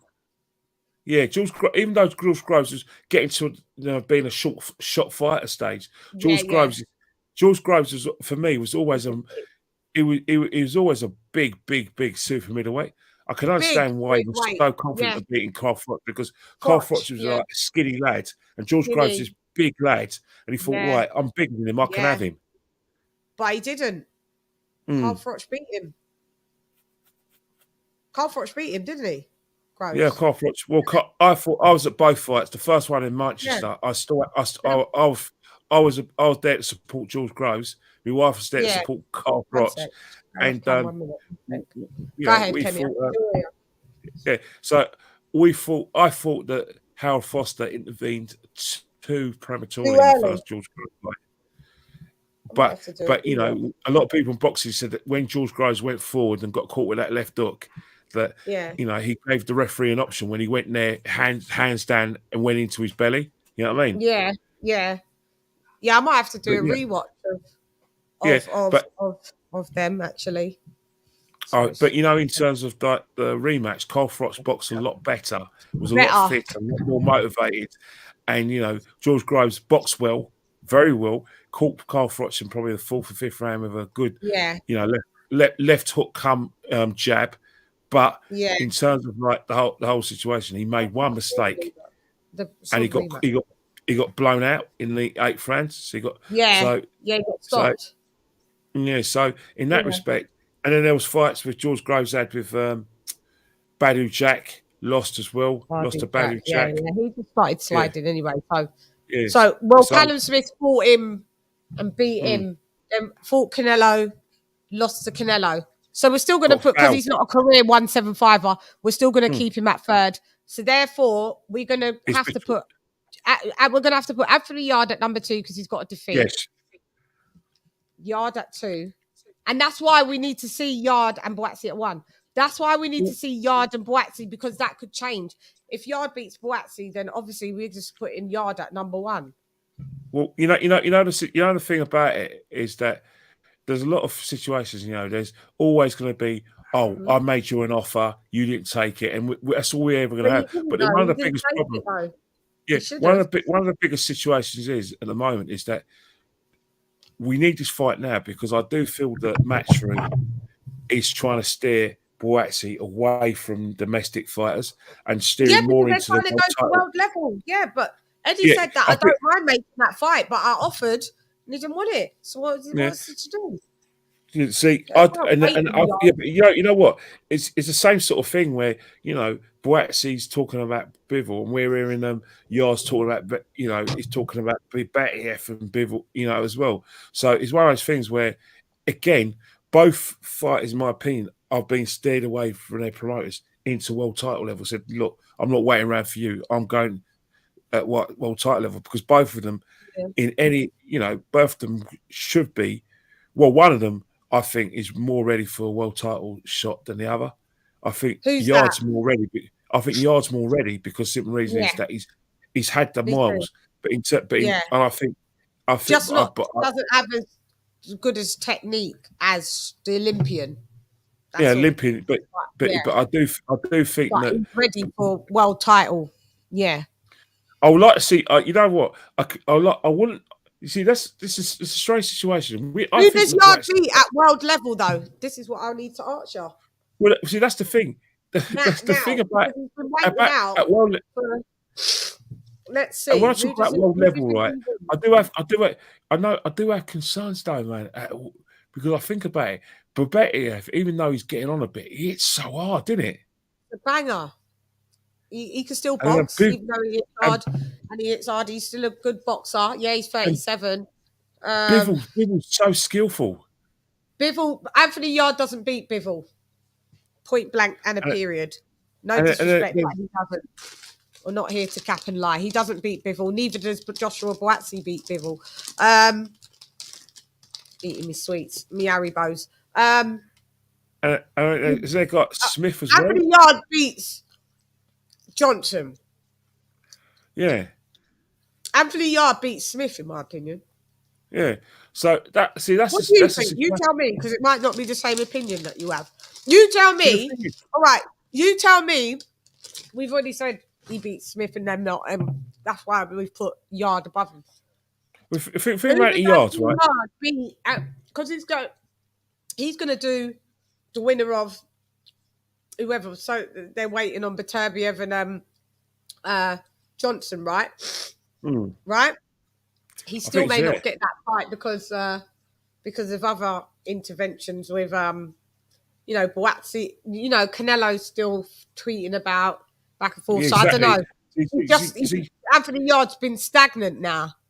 And you should have kept up. BUATSI wants to be part of that equation as well, because BUATSI, was talking about he wants to fight Bivell, but because everyone in boxing is saying to Canelo, mate, stay in your lane, get out of the way. You're in other people's way.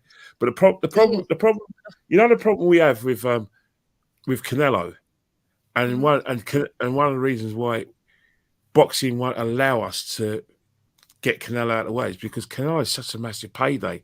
It's got to be very tempting for a lot of boxers, especially at light heavyweight title level, where, let's face it, there is the money there, is there? It's not a glamorous division. There is TV. Payday. You want payday. I know that. Yeah, as you say. So basically, for people like Bebetiev, obviously Bivell himself, if especially has a rematch, I can see the temptation for Bivell to say, "Hang on here, I want to fight this guy again because there'll be another payday." I could see Bebetiev said, "I want another payday against this guy." So it's one of the things where even someone like even our fighters, BUATSI, he would think, you know what? Even though I might not be ready at this level, I'll fight him. Just to, so I won't have to fight again. And the same with, maybe Yard pick the same way. He could have just took the £1 million, fought BUATSI, knocked BUATSI out, if that's the case. Boom, you've got £1 million in your pocket. Then you go on to fight the winner of X and Y, Beterbiev and if you know what it's like. Why wouldn't you have done that? I can understand why he's not. I can understand why to a certain extent, because tell me, it's a risk and reward fight. If you're world level and you're confident in your skills, you're supposed to mow over BUATSI, get your £1 million. You're only not taking that fight if you're not sure that you can beat him. Then, so if you're not sure that you can beat a 15-0 Joshua BUATSI, then why are you trying to go and fight Bivell and Beterbiev for? Well, yeah, because does that make sense? I think what it is that if he fights BUATSI, but if he fights BUATSI and loses, then what's happened? He goes down. He goes down. Shouldn't lose to BUATSI. That's the point. Yeah, if you can't beat BUATSI, who can you beat at world level? If BUATSI, we're saying BUATSI isn't at world level yet. If you can't beat BUATSI at world level, but yet you're waiting for a world level title shot, who can? All right, let's just go down the list. Who can Anthony Yard beat? That's the current title holders. We've got Beterbiev, Bivol, and who else has got Smith? one belt? No, Johnson. Johnson. Johnson's got What? Johnson got a belt. Yeah. No, he hasn't got a belt. No, he hasn't. No, hang on. Beterbiev's got 2 belts. Yeah. Bivol's got 1. Yeah. Who's got the other one, guys? I think there's a guy called Smith. Joe Smith. Thank you. Joe Smith, yeah. Joe Smith, that's right. But we forgot about him. We didn't put him in the rankings. He's supposed to be there. Yeah, but Joe Smith's not British, is he? No, he's American. Yeah, but in terms of like, so yeah, but in terms, my bad. We're just doing UK. But so Joe Smith, in terms of that is a potential fight, Joe Smith. But then again, does he beat Joe Smith? Well, I rate his chances a bit higher than I would against Bivol and Beterbiev. Yeah. The same with I rate his shot. BUATSI's chances a lot higher than if he fought Bivol and Beterbiev. Beterbiev. Yeah, that's right. Yeah. So if he fought Beterbiev, I think that experience, like I said, boxing skills of Bivol and speed against experience and explosive hitting. I think that at the yard, if he's to fight Beterbiev, you have to take him out quickly. Yeah. Get on him, stand in front of him, chest to chest, and just try and take him out quickly. Because if the longer the fight goes on, I just think that Beterbiev's power would end the fight. And in terms of Bivol's another one where does Yard beat Bivol? No way. After what I saw, I never thought it was on even. I never thought it was on even before Canelo, but even since Canelo, no, it's not on. And but in terms of like BUATSI, I think it's way too early for him to fight Bivol right now. Bivol, you don't beat him. But if he's to fight Joe Smith, I think we'll go for it, mate, because I think that he's out of the 3 title holders. I think the easiest one. There's a fight where you've got a good chance of taking that belt. Yeah, great, grab a title. Yeah, but then again, you have to think about it as this: Yard can grab that title. People can grab titles. Now that you see who the other beasts are in Beterbiev and Bivol. Okay, well, Smith is fighting Beterbiev. So Smith beats Beterbiev. It's unification. That's 3 belts for Smith. Yeah, 3 belts. So then if Yard fights Smith and beats Smith, Yard becomes the unified light heavyweight champ. And I think that's what he's looking for. You have to face Bivol for undisputed. Are you going to be able to keep them belts? Well, see, you know what? Over the years, right? Over the years, one thing I've noticed when it comes to like British fighters, sometimes, right, they won't risk a derby, fighting their, rival at the domestic level because they know the risks are massive. If they were to lose against a UK fighter, it'll prevent them from, getting the world title. World title level. Like, so, but is it good sitting out for like over a year and a half to get a world title? And there's £1 million sitting there for you. It depends on the fighter because let's remember. I'm going back 32 years. Remember Nigel beat BUATSI though. What? Yard could, but you don't think Yard could beat BUATSI? I think BUATSI is the better fighter and the more technically correct. BUATSI's a better technical boxer. Yeah. But one thing is that you can't rule out Yard's explosiveness and combinations and fitness. Yeah, and Yard's got a chin. I don't see BUATSI knocking out Yard, but you'd have to outpoint him. Yeah, I think BUATSI's capable of doing it. But then again, one of the things about Yard and BUATSI is the gas tank. Because we know the gas tank ran out for Yard against Kovalev. Obviously, he fought a minute and a half, and that went to 12 rounds. Like I told everybody, it was going to. One thing Yard did is that after what happened with Kovalev, I always felt that Yard conserved energy towards the end, but when it was too late, it was way behind my points, and I thought that was a mistake. Yeah. And that, there's no doubt in my mind in the what you call the championship rounds, he did try to be exposed, he did try to take him out, but I thought, he left too much. He was left with too much to do, and that's one of the things. It's just about inexperience versus experience, and that was it. Yeah. And it's inexperience on both sides. So the law of averages is that if Yard and BUATSI fights, with their gas tanks, it's going to be who's the fittest towards the end. And I think I'm not. Yeah, go ahead. I'm not convinced that either, because the way Yard fights, the explosiveness, and that's where he does his best boxing. I can't see Yard he's a good boxer. There's no doubt about it. But his strengths, but he's a puncher. That's what he is. He's a puncher. His strengths is his combinations, explosions, and coming forward. Yeah, BUATSI is a boxer, and he's one of those people that can punch and got power. Yeah. Another thing with BUATSI, he's a cat. He's a cat, but a clever, ruthless cat. That once he sees a weakness and he sees an opportunity to knock you out, he'll take it. Which is what I found. Yeah, I flipped. What I didn't understand what happened on Saturday. BUATSI. I think with the BUATSI that I saw, I'm putting BUATSI at number one solely, not because I don't think that Yard can beat him, it's solely because of the stats and because he's undefeated and XYZ. And yeah, he is damn well good. But I something replays in my mind, that I see Yard able to stop him.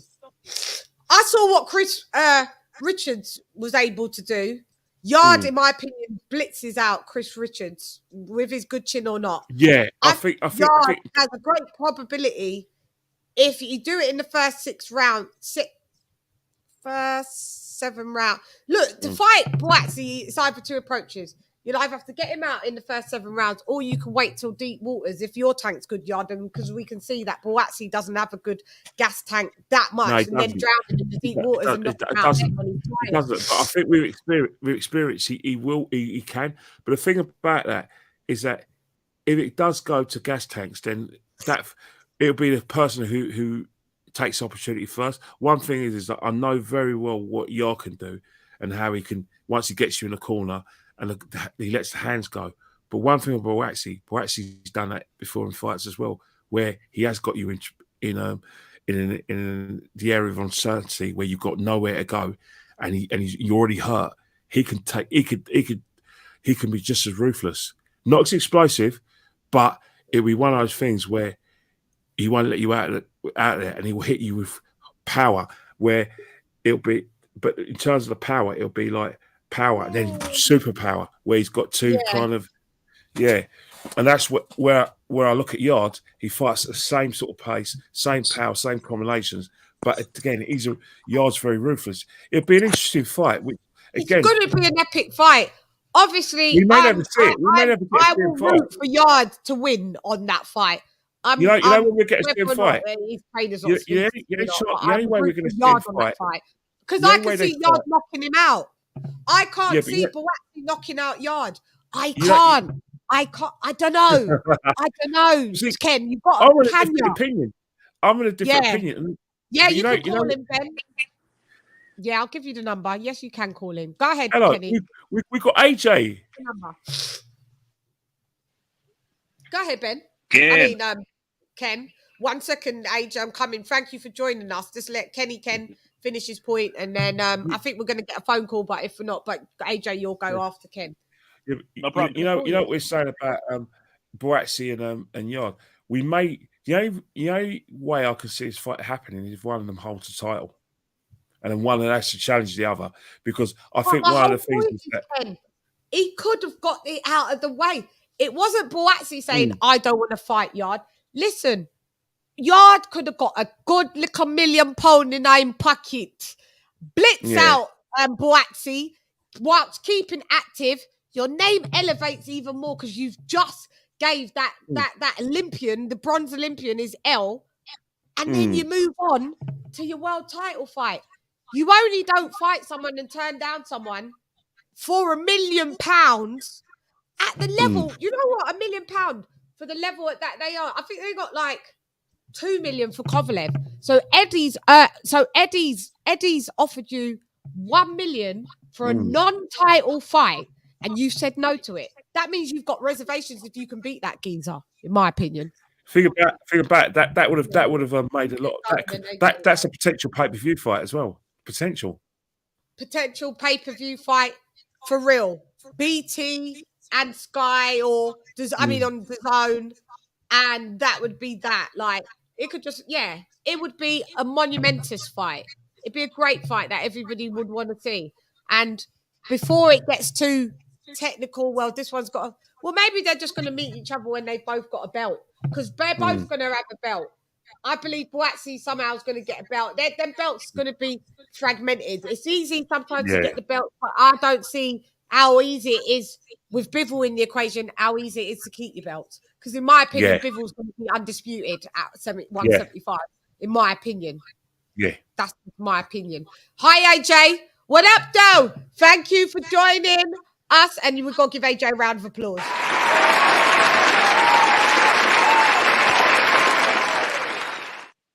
What's up, AJ? Happy to be here. Can y'all hear me okay? Yeah, you sound a little bit better. A little bit more. Yeah.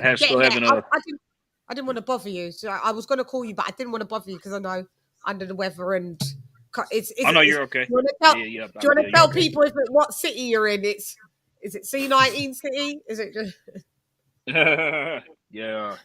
COVID gets the best of us. COVID City a little bit. City. Yeah. COVID City. We you've got it out of the way now. Welcome to the crew, because I've had it as well. And you was very supportive of me. And all I tell you is poco a poco, in español, poco a poco, día a día. Bit by bit, day by day. That's all you do. Day by day. You get better. Yeah, day by day. You sound a lot better, and I thank you for joining us. You could put your take the stage. Go ahead. Tell us what you think on it. Anything that you want to think on this BUATSI, and talk to me. Okay, so what's the topics of discussion? I was kind of we're saying that basically BUATSI the best UK light heavyweight. Mm-hmm. The first topic, because what me and Kenny Ken has done, we've gone through. Well, we've got 7. We did the top 7. We've managed to do the top 7 UK lightweight. So we went in at number 7. No, Kenny. No, he did top 6. Top 6. Sorry, top 6. So we top 6. Lyndon Arthur. Number 5, Callum Johnson. Mm-hmm. Number 4, Craig Richards. Number 3, Callum Smith.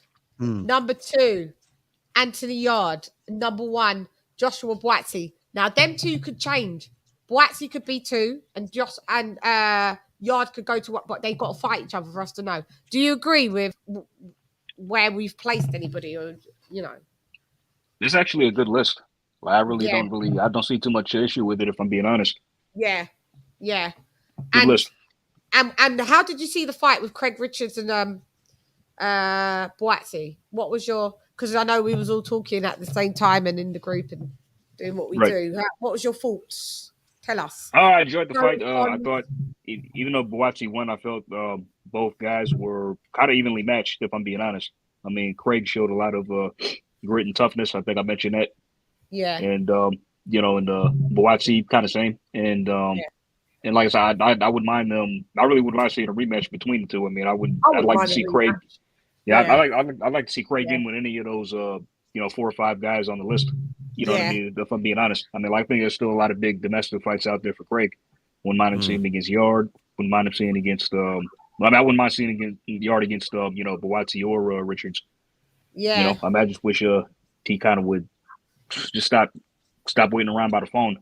Yeah. Kind of just get in the ring. Yeah, that's what we've been saying. You got offered £1 million is what we're saying to fight BUATSI. Yard did. And you turned it down. To turn it down to wait for Joe Smith Jr. winner and Beterbiev, but you don't know what's going to happen, because you're going to have, because this is what possibly can happen, because the Anthony Yard is WBO number 1 mando, right? Mm-hmm. But unification trumps mandatories. So when Joe Smith, the winner out of Joe Smith and Beterbiev, they're going to look to go for undisputed with Bivol. So therefore, Anthony Yard is still out of the equation for at least the first half of 2023. Yeah, if the fight's not ordered, then yeah, he is. Yeah, if the fight's not ordered. Yeah. And I mean, because like it's funny because depending on I think who wins, better be Smith. That'll determine whether or not. Because I think if well, I don't think Joe's gonna win, but if he does, I was on Julius's panel this morning. We were kind of talking about this. He was saying like. He was saying like I kind of agree with him. He was saying like if Joe wins, Bob's probably going to protect him at all costs. I wouldn't be surprised. And he's probably protect him at all costs. Bob will protect Joe if he beats Artur.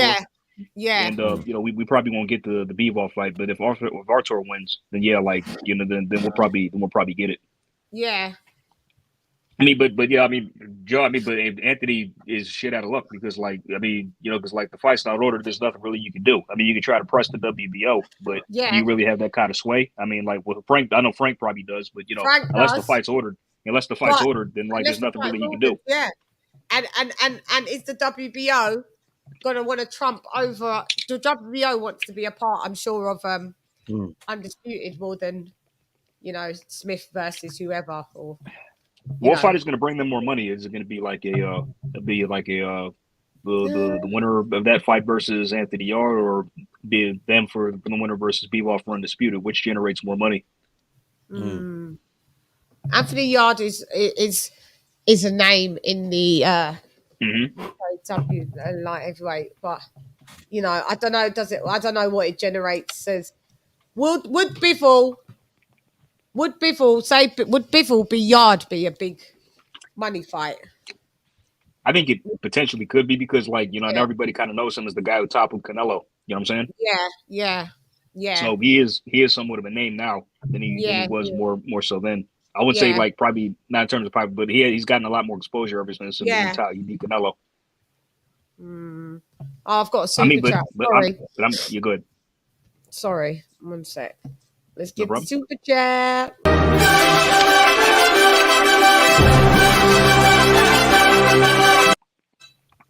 Super chat is from Sports Heaven. Great show, and thank you for checking on me, Queen SHO, aka Freelot. Oh, okay. Hi. I was, you know me. I check in on people. Like when I get used to seeing people come on my show and their names, and then all of a sudden I don't see them, I get worried because I think it's anything. And if I can contact them via Instagram, I'll do that. So I was wondering if you was all right, and you're very much welcome, Sports Heaven in the build, Dizzing, for dropping that quarter of a dub on your Gizelle. Thank you so much for dropping that on me, and I'm glad that you're all right as well. Thank you. Go ahead, H. Sorry. Sweet, no problem. Yeah. So it's just that it depends on which fight generates more money. I guess like you could just see is the whether or not that happens.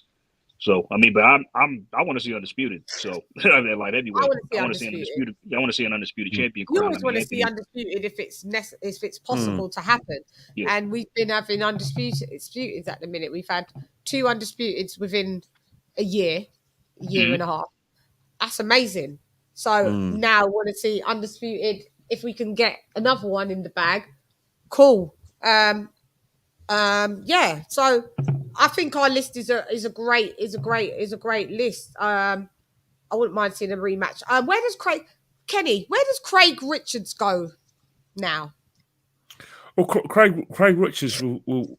I think he'll have to work his way up through domestic level in order to get his world title shot again, which I think will come. But he's going to have to fight. He's going to have to fight one of the people on our list. Johnson. Maybe a Yard, or what they can do is put him in with Callum Smith. I think that'd be a very, very good fight for Craig Richards, him and Callum Smith. I think Callum Smith would definitely be interested in that because I really like that fight.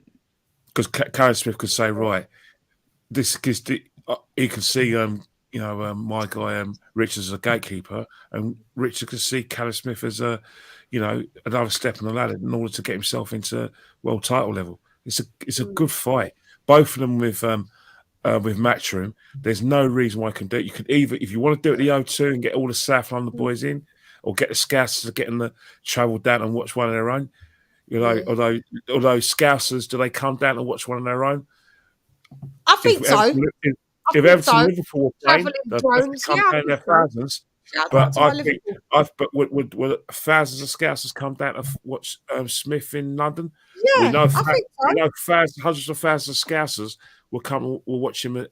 Watch him in the Echo Arena. Well, loads of Londoners come over to watch Craig Richard. It's an interesting fight, but I think that Londoners are the more lazier ones. I think everybody else they support them. Like as soon as we don't like going nowhere. If it's up north, we ain't going. Oh, we ain't going. Like, yeah. As soon as the M1 gets past Watford, runs out. Yeah, past Watford, we ain't going there. If we have to jump onto the M6 afterwards, we ain't going. Yeah, this is it. M1, and that's it.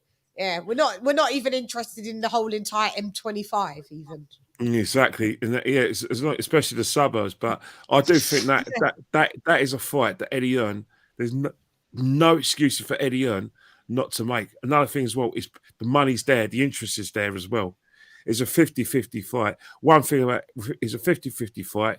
One thing with Craig Richards has to do: don't make the mistakes. Don't let Callum Smith, win the rounds. Win those rounds. Do more. Don't credit yourself by showing you've got a good chin. Go there and rip it off him. The same goes with Callum Smith as well.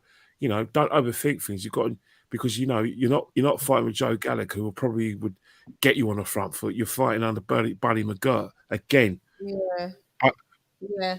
Sometimes when I look at our fighters, and when they get US trainers, especially they look at the name of the trainer. And I think, right, it's a Hall of Famer. Sorry, Ken. Sorry. What up, caller? Where you calling from? What's your name? You're right, Queen LadyChann. Ben Adams from London. Oh, Ben, what's up? Ben, my geezer. King Ben in the build dizzy. Oh, thank you for calling. What have you got to say, Benny Ben? I just want to ask Kenny, what was his scorecards, like 1 to 12 on the Richards fight? Because I had the same as him, 8-4. Yeah, because I had 116, 112.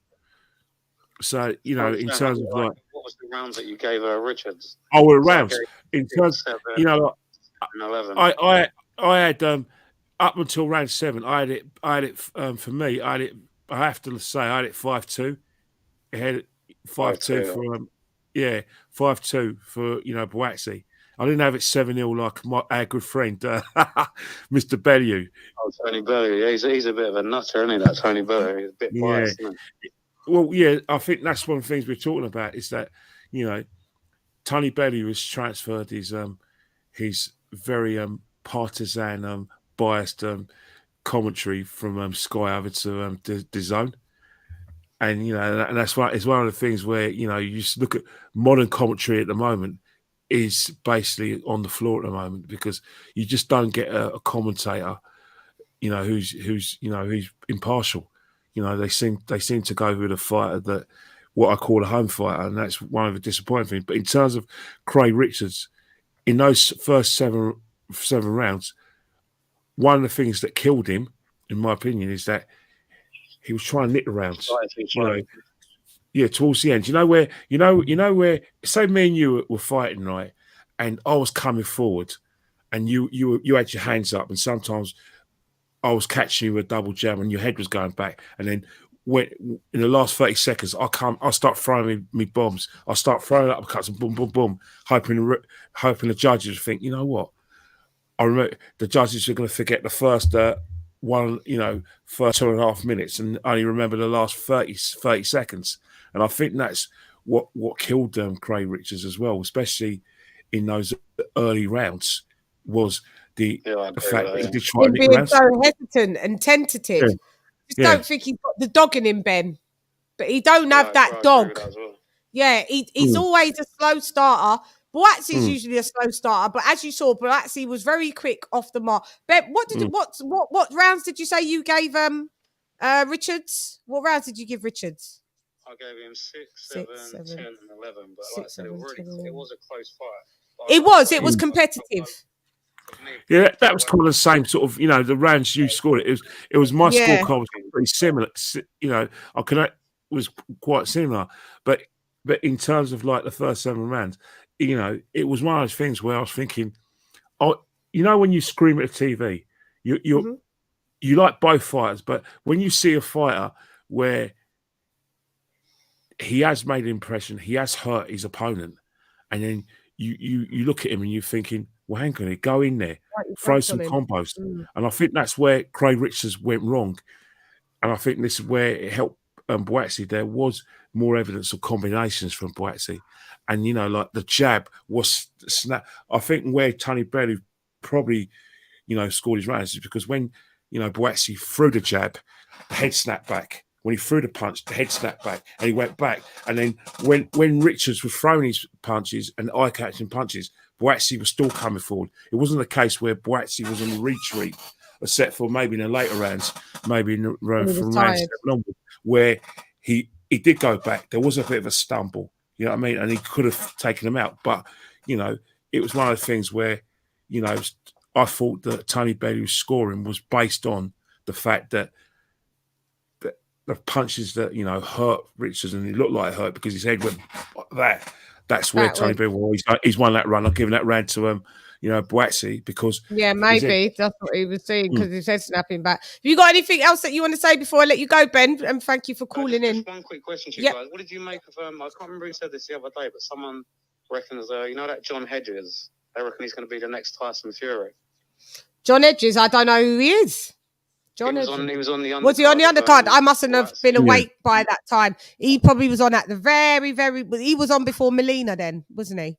I think so. I don't know if Ken knows John Hedges. Do you know John Hedges? Yeah, I've heard of him. I heard of him as well. Where's he from? London? You know what? Because Tyson Fury retired, you know, because Tyson Fury retired, I think it's always been the case for the next Tyson Fury. But one thing about him, he is he's just as unorthodox as Tyson Fury.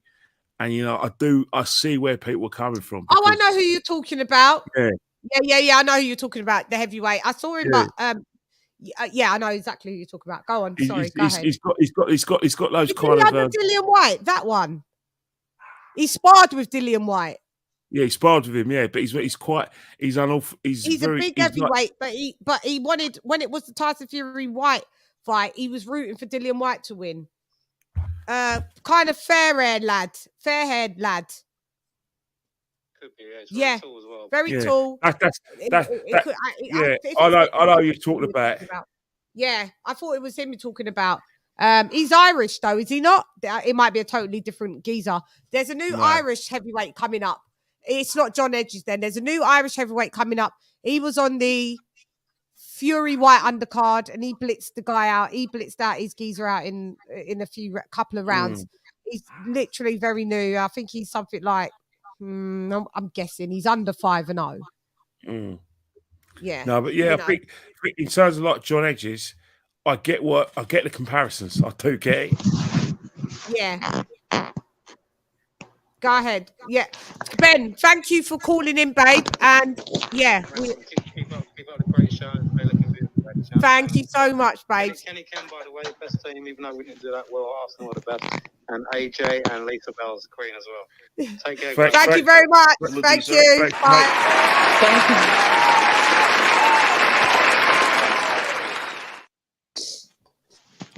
you. Right, there we go. Hi, Lisa. What up? Hi. Hey, I just got back in. I was here on it, but I was. Yeah. I had to. Out and about, I know. Yeah, I had to do a dip. Yeah. Oh man. Yeah, man. Things to do. Yeah, but I've been listening though. Yeah. Fight. What do you think about it? Was a great fight. And Richard's fight. It was a really good fight. You know, it was really competitive. Got ya. Yeah, it was a good fight. It was a competitive fight. I enjoyed it, and it was a domestic fight. You know, between two light heavyweights. Coming up in the ranks and, you know, one is trying to dust one off because they're striving towards fighting for a title. Yeah. Now I heard if I'm correct, didn't I hear Eddie Hearn say that he might fight Bivol? Yeah, he did say that. He did. Okay. Yeah. But he's not ready for Bivol. No, he's not. He's Nope, not ready yet. for Bivol. Not yet, he ain't. No. But yeah, no. It's just not. I don't understand how. Yeah, I know Eddie's trying to put his fighter who he's got. Their fight is, keep it in house, but it's not. That's not gonna. Yes, that's not. Yeah. So Guys, we've also got Ben Whittaker as well. That was he was a light heavyweight in the Olympics just gone, and he placed in gold, I think. But he's just signed to boxer. But he's coming in as a super middleweight. Just wanted to say that. He's good. Keep your eyes on him. Go ahead, Lise. Oh, okay. Yeah. Okay, so it's like Who if you throw them in there, so if you throw them in there to the wolves, it's like they're gonna say it's like a hard boxing is also about strategy, you know what I mean? So yeah, it's like what do you to me, I look at them all as fighters, and they shouldn't be once you're a pro, especially once you're a champion. Okay, so it's like it's hard, like you can't baby and coddle them, but it's like but you don't want to don't send know. them to the Sharks at the same time. But yeah, you don't want to hold them back, but you don't want to send them to get eaten by the Sharks. But at the end of the day, in the era that we was watching boxing, nobody cared about that. Nobody gave a damn about that. You go to the Sharks. If you survive, see you on the way back. Yeah. We ain't got time to. Yeah, we ain't got time to money. We got to know who's the best of the best, and then we know where our money's going. Mike Tyson wasn't mollycoddled. Vander Holyfield wasn't mollycoddled. Neither was Muhammad Ali wasn't mollycoddled. Neither was Joe Frazier mollycoddled. Neither was Riddick Bowe mollycoddled. Neither was Joe Lewis mollycoddled. They fought killers. If we're going even back, neither was Jack Johnson mollycoddled. Where there was just he had it worse than anybody. They fought until they was nearly dead. Like, let's have it right. Jack Johnson had it worse than anybody. That's what I'm saying. So we ain't got time to really, like Mal was on there saying, like, we ain't really got time to really, baby fighters. Like, I get it. We got to move them at a certain pace. I get it. But after, like you said, you see, when they get to world level and they start contending for world titles, this is what Virgil Hunter said. I don't want to get him to the top of the mountain and he gets crumbled back down and has to try and it's about sustaining being at the top of the mountain. And like we said, we saw Anthony Yard go to the top of the mountain and he didn't make it. And it was a big fall from grace because, then you're all the way back to domestic level. Then you get beaten by a guy that's Commonwealth title holder. Do you know what I mean? And then you have to come back from there. There's a big, massive jump from world level to going all the way down like that. And I think I get why you've got to be placed strategically with who you fight at the times. But once you do go to world levels, what I was saying is you can't really go back. You can't look back now. Same with Conor Benn. Once they get him to that world level, you can't be giving him bums to fight after, if you know what I mean. He's got to now be in with the big boys. So that's what I'm saying with the light heavyweights of today, of now. Chan, could I ask you something? Yeah, there's a leap between domestic and elite. Yeah, like let me also Chan, also this the Kenny Lisa for you guys too. Let me ask you guys this, like do you think when Anthony Yard is done since he lost to Kovalev, do you think that's prepped him for a fight with the winner of Better Beef Smith or Bivol? No. Yeah, so I mean, so Anthony Yard doesn't beat. He said it. Anthony Yard can't beat Bivol. Neither can BUATSI. I don't like his chances against the winner of Better Beef Smith either, if I'm being honest. So he's got more chance, maybe Smith, but the Better Beef. No, I mean he loses the Bivol, he loses the Better Beef, and honestly, I give him a chance against Smith, but it's just a chance, maybe 50-50. So I mean, who knows? So. Yeah, go ahead, Kenny. Yeah, I said it in the beginning. I was saying this, talking about this trajectory of Anthony Yard and all of that. You may get a belt, but I don't know how you're keeping it, because if you say you get the winner, I said earlier, if he gets the winner out of Joe Smith and Beterbiev. Just say Beterbiev beats Joe Smith, so then Beterbiev now has 3 belts, right? Then Anthony Yarde has to fight Beterbiev. Like, are you going to beat him for his 3 belts? No. And then if Joe Smith gets Beterbiev's belts, then Joe Smith has 3 belts. Are they even going to order? Is the WBO even going to order you? Because then they're just going to go Bivol undisputed. Like, you better.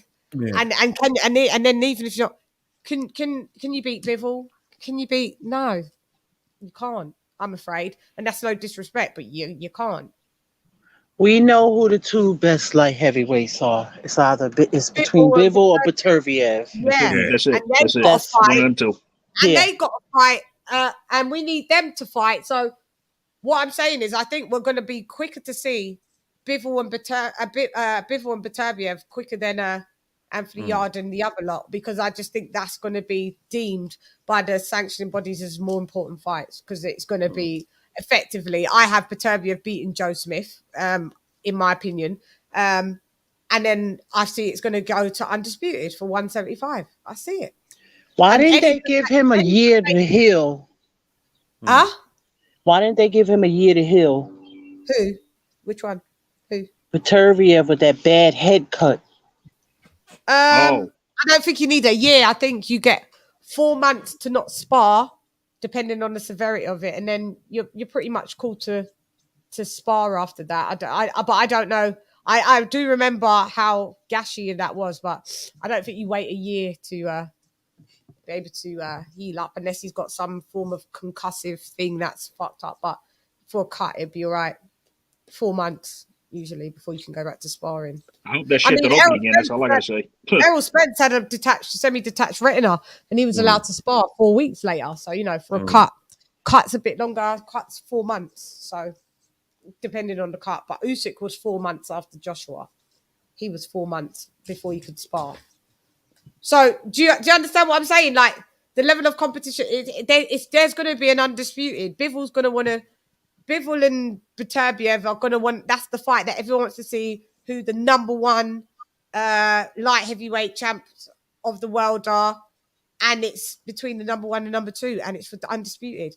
I mean, I don't know if Anthony Yarde really gets to looking, and that's why I said he should have took the $1 million, the £1 million, kept active, fought BUATSI. If you thought you could beat BUATSI, you would have beat BUATSI for the £1 million, and then you would have been a bit more oiled up, and then try a world title fight. And if you didn't win the world title fight, at least you've got the £1 million, and at least you could still say you beat Joshua BUATSI and you're still the number 1 light heavyweight champ.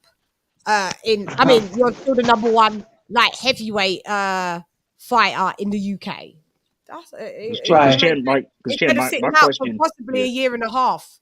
You may sit out for a year and a half, because so far the last time he fought was in November 2021. Was that the Arthur rematch? That was the Arthur rematch, right? April, May, June. We're near enough to June. That's 7 months. There's nothing ordered. These guys are going to take up the rest of the year, so we know that these guys. So he'll be out by November. It'll be a year, and then there may be 2 fights. There may be a rematch clause, because it's rematch room with Eddie Hearn. There's going to be a rematch involved somehow with when it comes to Bivol. Who else has Eddie got out of that camp? Eddie's kind of got Richards. He's a free agent, but Richards is not fighting. But with the undisputed, Eddie's going to put a rematch in there. So that's going to take you into. That's going to take you for those 2 fights to happen with the rematch. That's going to take you into the latter half of the year. So we'll say autumn, ending of summer, for that to all happen.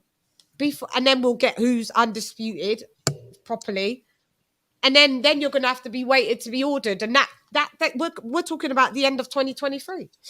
Yeah, because one thing I'm wondering about is what do you name Anthony Yarde? Like, if he accepted the BUATSI fight, if he was to lose, does that jeopardize his ranking with the WBO? Because the BUATSI Richards fight, that was a WBA eliminator. This one wouldn't have been in. I don't think this one would have jeopardized because it was like it was just a domestic. Yeah, I mean, because if it was just like a voluntary like shot or whatever, if you were just offering like Yard the fight, he could pretty much. I mean, he could have just taken it in his. And even if he lost, like his ranking with the WBO still probably would have been attacked, right? I think his ranking would have still stayed. Yeah, his ranking would have still stayed. Actually, he could have taken it really then. Yeah, I mean, because it's not a WBO sanction, but it's a WBA sanction fight, right? So. And you would add £1 million in your pocket. And you would plus you could have got some more experience and like shook off some ring rust at least. You know what I mean? At least you're not sitting on the couch. Hey Phil. And you would have shook off some real ring rust.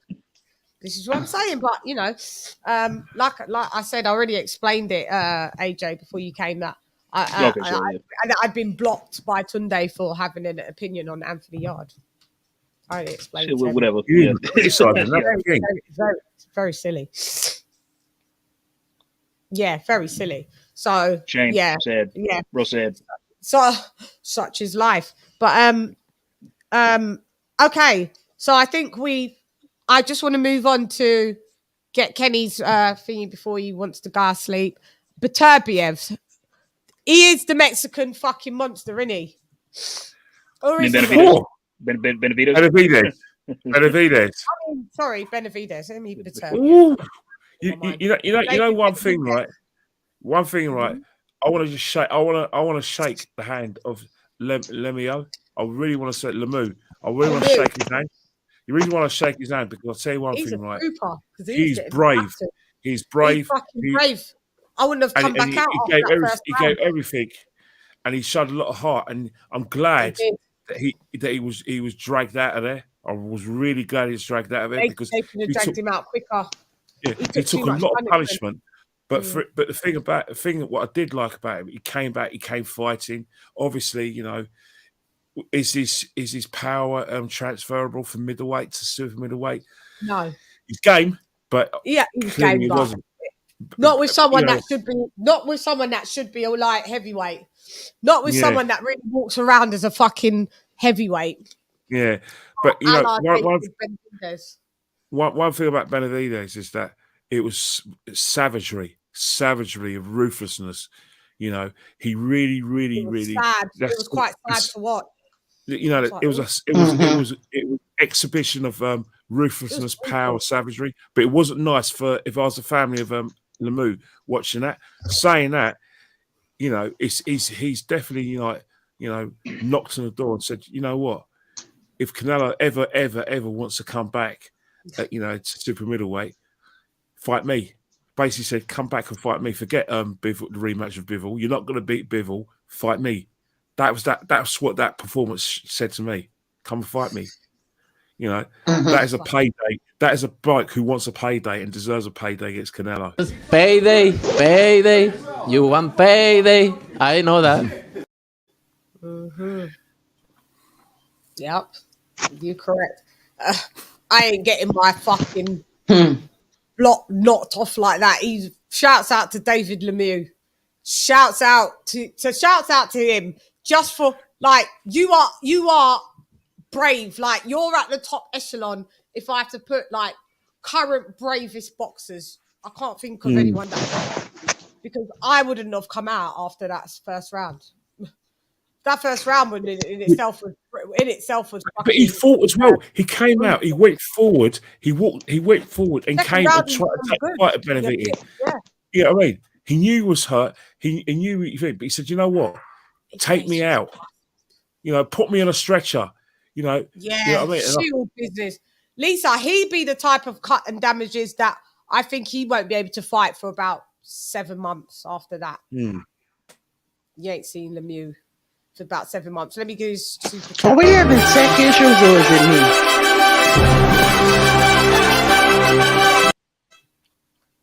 For the grind, LadyChann, for the grind. Thank you for giving me that deep sea diver. Dr. P in the build dizzying. Thank you, Paul. Yeah, for the grind. Thank you very much. I massively appreciate it. For the grind. Yeah. Yes, Can you hear me? Type of damage. Yeah, that type of damage is going to be problems.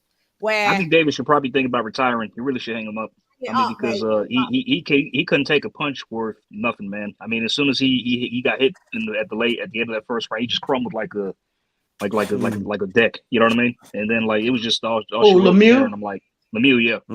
I mean, it was pretty bad. Yeah. I mean, I credit him for his heart and his bravery, brutal. just like you guys did. And yeah. But it's just man. I mean, he's not cut out to be a super middleweight. He isn't. And like the only reason he's fighting up there is because he can't make 160. That's it. And that's a terrible reason to be up there. Yeah. Like, you can't compete. The guys up there are way too big for you. Yeah, he couldn't even catch weight that because David Benevidez, it shouldn't even be at fucking super middle. Let's have it right. Don't know how he makes that. It didn't even look like his power carried up. It didn't. No, I think it didn't. No. Yeah. I mean, it's like David shouldn't be too small. I mean, like even though you can't make weight, you're still too small for super middle. And David Benevidez, he should be a light heavyweight anyway. So he should be a cruiserweight. That geezer should be at fucking cruiserweight. Yeah, I don't want he big kid / cruiser. He's he's big guy around that cruiserweight or heavyweight. That geezer, him and his brother. I don't know. You know, his brother Jose was fighting at 140. Ow, they're like 7 foot. Like it's crazy. His brother's like 6'1", 6'6", 6'1", but that didn't matter when Terrence got in there with him. His brother's like 6 foot 1, 2. His brother could fight too. Yeah, and then that one, both of them. 6'3", 6'4". Like he's fucking massive. Yeah. I thought, that was brutal. Watching that, it was always like I was like that, like that was like a slow execution. Yeah. That was like a slow execution. I mean, it was like, brutal. I was like, Shan, yeah. why do you like this sport? Because that is fucking terrible to watch someone get desecrated like that. I didn't find that much joy from it. I'm not going to lie. No. I'd rather a swift knockout and that the person's just asleep. When I see all that gore and blood, it's bad. It's bad. I ain't seen fighters go out like that. The thing is, he's getting hit. He's getting hit in the same place. So he, flush. And you know what's happening. You know what? The referee gave Lemieux the respect he deserved by letting him come out. And one thing is, Lemieux respected the referee by one coming forward and one getting out and fighting. He made, there was no, but the referee had to save himself because when the last punch, when his head went back, he had to say, no more, mate, no more. Because, if I was him, he'll be in a hospital bed for about a week. And then a week after, he'd be convalescent at home because those punches were too heavy on the head as well. So yeah. He's going to be in the combinations. Exactly. David Benevidez throws some nasty. Oh man, like a 7 point. Like he's like a whirlwind. It's like a whirlwind of punches. Yeah. Anyway, Chan, by the way, Chan, I don't know if you guys touched on it already. I'm sorry if you had, but happy retirement, Semper Fi to Semper Fi, Jamal Herring. I haven't got to it yet. I was going to get to Jamal Herring in a minute. Okay, got it. Okay, cool. Sorry. Yeah. In a minute. Hey, ladies, it's my bedtime, but I just want to say thank you to AJ and Lisa. Good to see you. LadyChann, thanks for having me on again. Who knows? Maybe next season I'll be enjoying myself more because maybe Mikel Arteta gets sacked and Arsenal win more matches. I know it's really bad for you. All right, Kenny. Thanks for coming on. I just want to say one more thing for AJ. Tell them where they can find you on Twitter and Instagram as well, Kenny. I just want to say one thing, AJ. Honey Belly was a quick shot.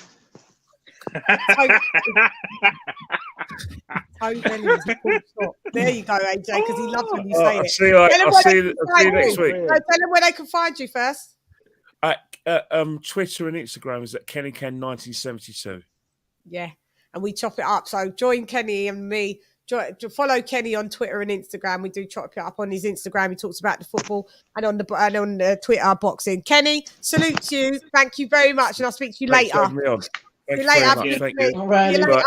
Bye. Kenny Ken, a round of applause. Thanks, Ken, for coming. All right, Kenny Ken, thanks for coming out. Good night. Thank you, Kenny Ken. Kenny Ken was in the building, So, so now we're still going to carry on with the David Benevidez. Anybody wants to call in at 07939530676. Chan, like I mean, what I saw wasn't actually too shocking. I mean, I kind of figured that was going to probably most likely happen. He was going to do that to David. I said this is I was like, this is going to be a mismatch. You know, I mean, it's funny because a couple of people planted the seeds that there might be an upset. That's kind of why I stayed up to watch the fight. But turns out it was just wishful thinking because, like, yeah, I mean, like what I predicted has been what we saw. You know what I mean?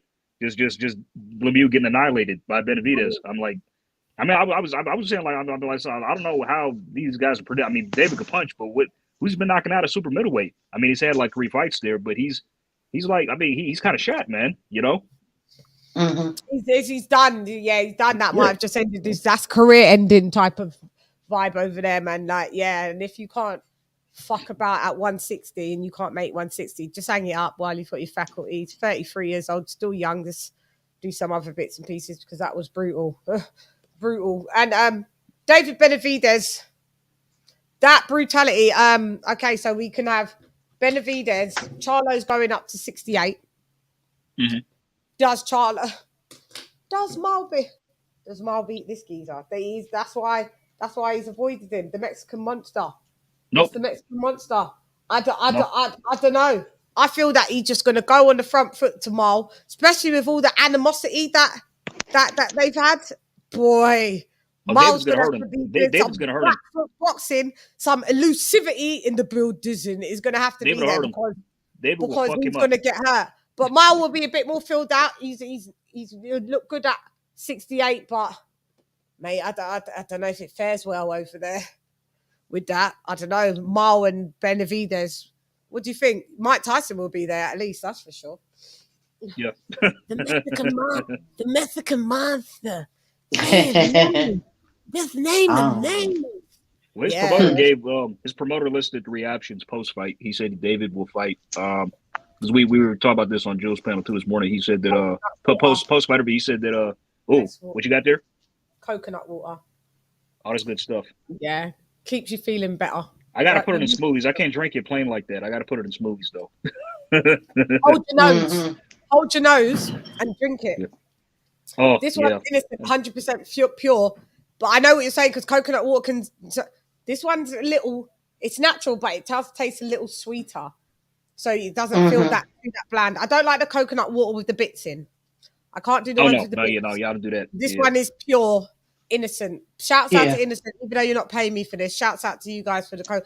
Makes you feel better, gives you those electrolytes that you need back in your system after being sick. But go ahead. Sorry, my bad. I know you're good. I know. I mean, but his promoter Samson Lukowicz, he listed 3 options for David after the fight. But what do you say? It's David Morrell, Caleb Plant, or Jamar Charlo. I'm in agreement with Julie said this to who I'm in agreement. Probably David Morrell. That's probably more likely to happen. Who is David Morrell? David Morrell. David Morrell. David Morrell. Yeah, I know him. Yeah, he been calling David Benevidez out. Yes. Yeah. Yes. Yeah. But I mean, well, it's more likely once Mar moves up to 68, you can't avoid if you don't fight Benevidez, it looks like you're ducking him, and I'm gonna have to do Doctorious. We are. He is. I'm gonna have to do it. You're gonna have to fight Benevidez. You're gonna have to. I mean, it's funny because like you because he called him out first, right? I mean, I think like we're going on maybe 2 years this happened, and it's like you don't have to go up to 168 and stay there. You can just go up and fight David, and if you lose, you can go back down. And it's not like you don't have to make a permanent stay at 168. I mean, but bottom line, you called him out first. You started all this, Yeah. Well, Sports Heaven says Maul's jab will definitely change David's mindset.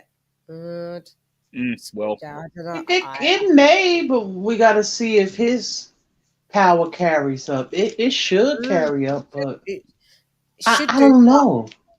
It should do, but I mean, this geezer is I don't want to overly gas someone, but this geezer looks like he's just going to walk through a lot of people. Yeah, I agree.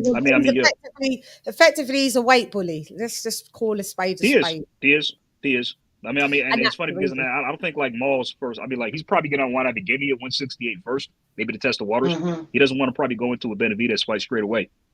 No, he's going to have to acclimate. Yeah, that wouldn't be good. Yeah. You're going to have to go and fight Caleb Plant then. That's not bad actually. That's a good match for match, style for style. That's pretty much a 50-50 fight, in my opinion. Yeah, that's that I mean, but then again, Caleb needs to get back to the winners bracket himself because he's knocked out his last time, and so one of them's going to lose. Yeah, so it will be a loss for one of them, but it'd be a great fight to see. Like once you're moving up to 68, once Moore's moving up to 68, there ain't no time to play up there. I mean, it's like I see, but every fight is different because like sometimes you got fighters who, as soon as they move up, like they're still on training wheels when it comes to the new weight. But some they go straight into the deep end automatically and take on champs. You know what I mean? Exactly. Yeah, exactly. So it just depends on the level of confidence, the skill set. I mean, Craig Canelo, he went into the deep end. He could have taken a gimme at like 175, but he chose B-Wall straight away.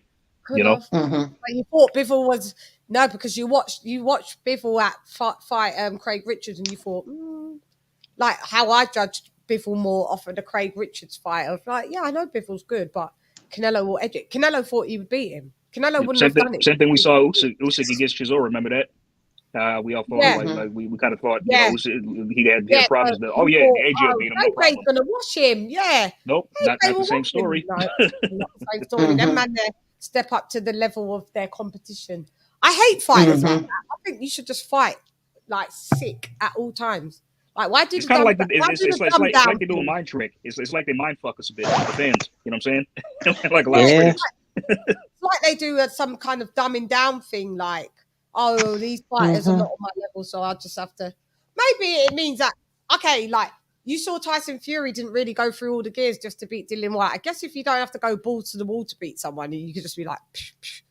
Why would you? Why would you just go? Psh, psh? That gives you less miles on your clock. And, yes, I get it. Yeah, I get it. Yeah. If I can beat you not doing all my effort, sure, why not? It's true, actually. I'll take that back. Shall I retract back that statement? Work smarter, not harder.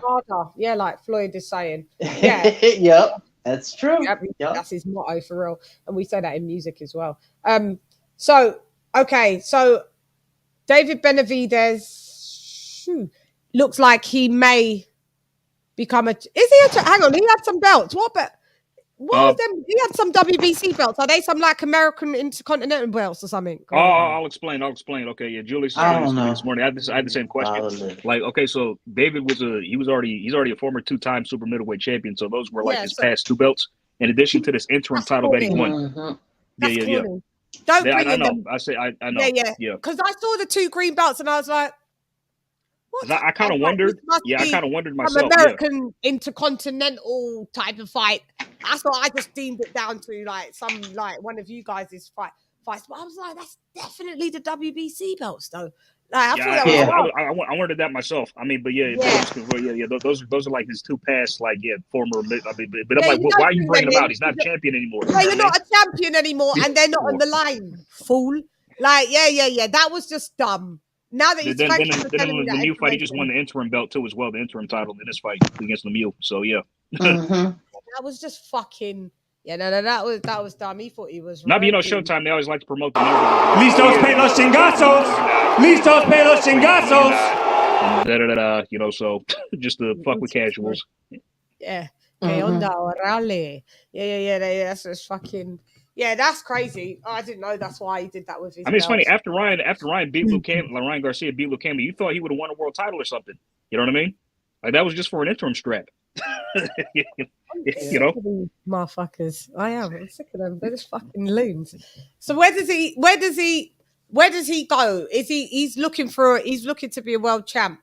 Let's just drain out the whole topic of Jamel Herring. I mean, we'll go to Jamel Herring after. Drain out the whole topic of David Benevidez, and then we'll talk about Jamel Herring. So David Benevidez looks like he's going to be a champion, definitely in the 68 bracket. Once Mal goes up, or more, whoever you want to say, once Moore goes up, he's no longer a champion in that weight division, right? Not unless he vacates his title. He's going to have to move up. I mean, right? he could move up and still hang on to it, but he'd have to make the choice to vacate, then move up, or move up to vacate. So what? So he can move up and still be WBC champ at 168. You can't. Technically, he could. Yeah, you can't. You can carry. I mean, you can carry 2 titles in the same weight class. You could.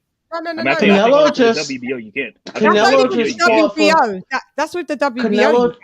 Canelo just fought for undisputed.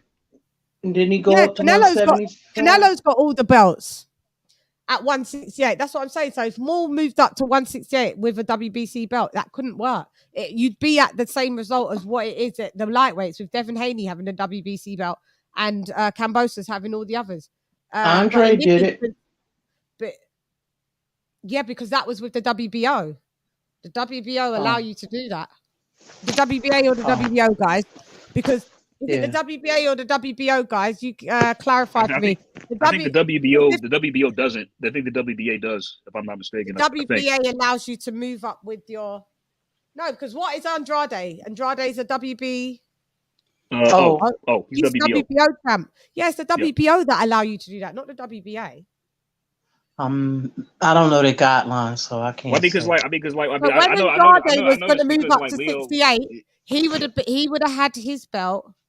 He would have been able to keep his belt up there, or he gets this first title fight for the WBO at the weight class that you move up to. It's one or the other. I know with the WBO, because I know there was a significant example with Senicia Estrada. I think she won a WBO title herself, and she had another belt in another division. Then the WBA asked her, "Okay, which belt are you going to keep? Ours or this one?" You got to drop one. Yeah. But there's no one undisputed. Yeah, but listen, there's no way that Jamal Charlo is going to be able to be a WBC champion at 168 when there's already an undisputed champion. It doesn't work like that. Oh no! Of course not. I mean, like if he was the belt, that belt gets dropped once he moves up, and then he's no longer a champ. So that's why he then wants to challenge Canelo.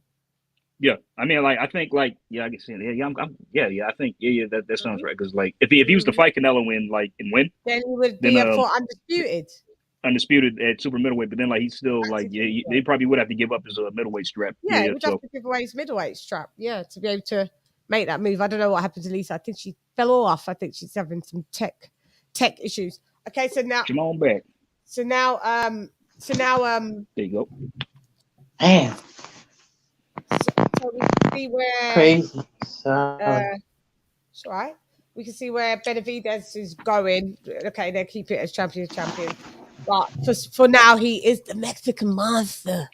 He is. You like my Mike Tyson impression? Yeah. It's pretty good. It's pretty good. Name the names. Yeah. He's the Mexican monster. Yeah. I've heard Mike Tyson for quite a long time in my years. I've never actually tried to impersonate his voice, actually. This was the first time just now. I thought, oh, that sounds quite good, Chan.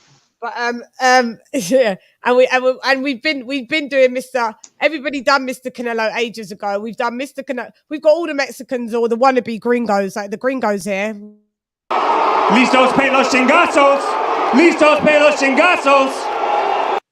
We've got the ones that want to be Mexican, and then we've got the ones that are Mexican telling these people get the fuck out of here and that they want payday. You want payday? I know that. Canelo, we want your payday. We want your money. Yeah, so back to 168, you go, Canelo, because it's already been announced that he will be fighting Triple G and then he will be fighting Bivol. But I just think he won't really ever fight Bivol.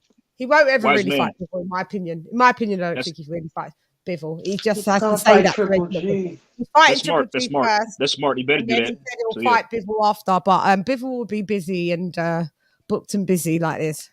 If he booked and busy, he ain't got no time to fight Canelo unless you can come up to 170, 175. Bivol's already said, actually, upon further review, I can't make 168. Sorry, he's already said that. So count that out of the equation of a 168 Bivol fighting Canelo, because I wouldn't have thought that was fair.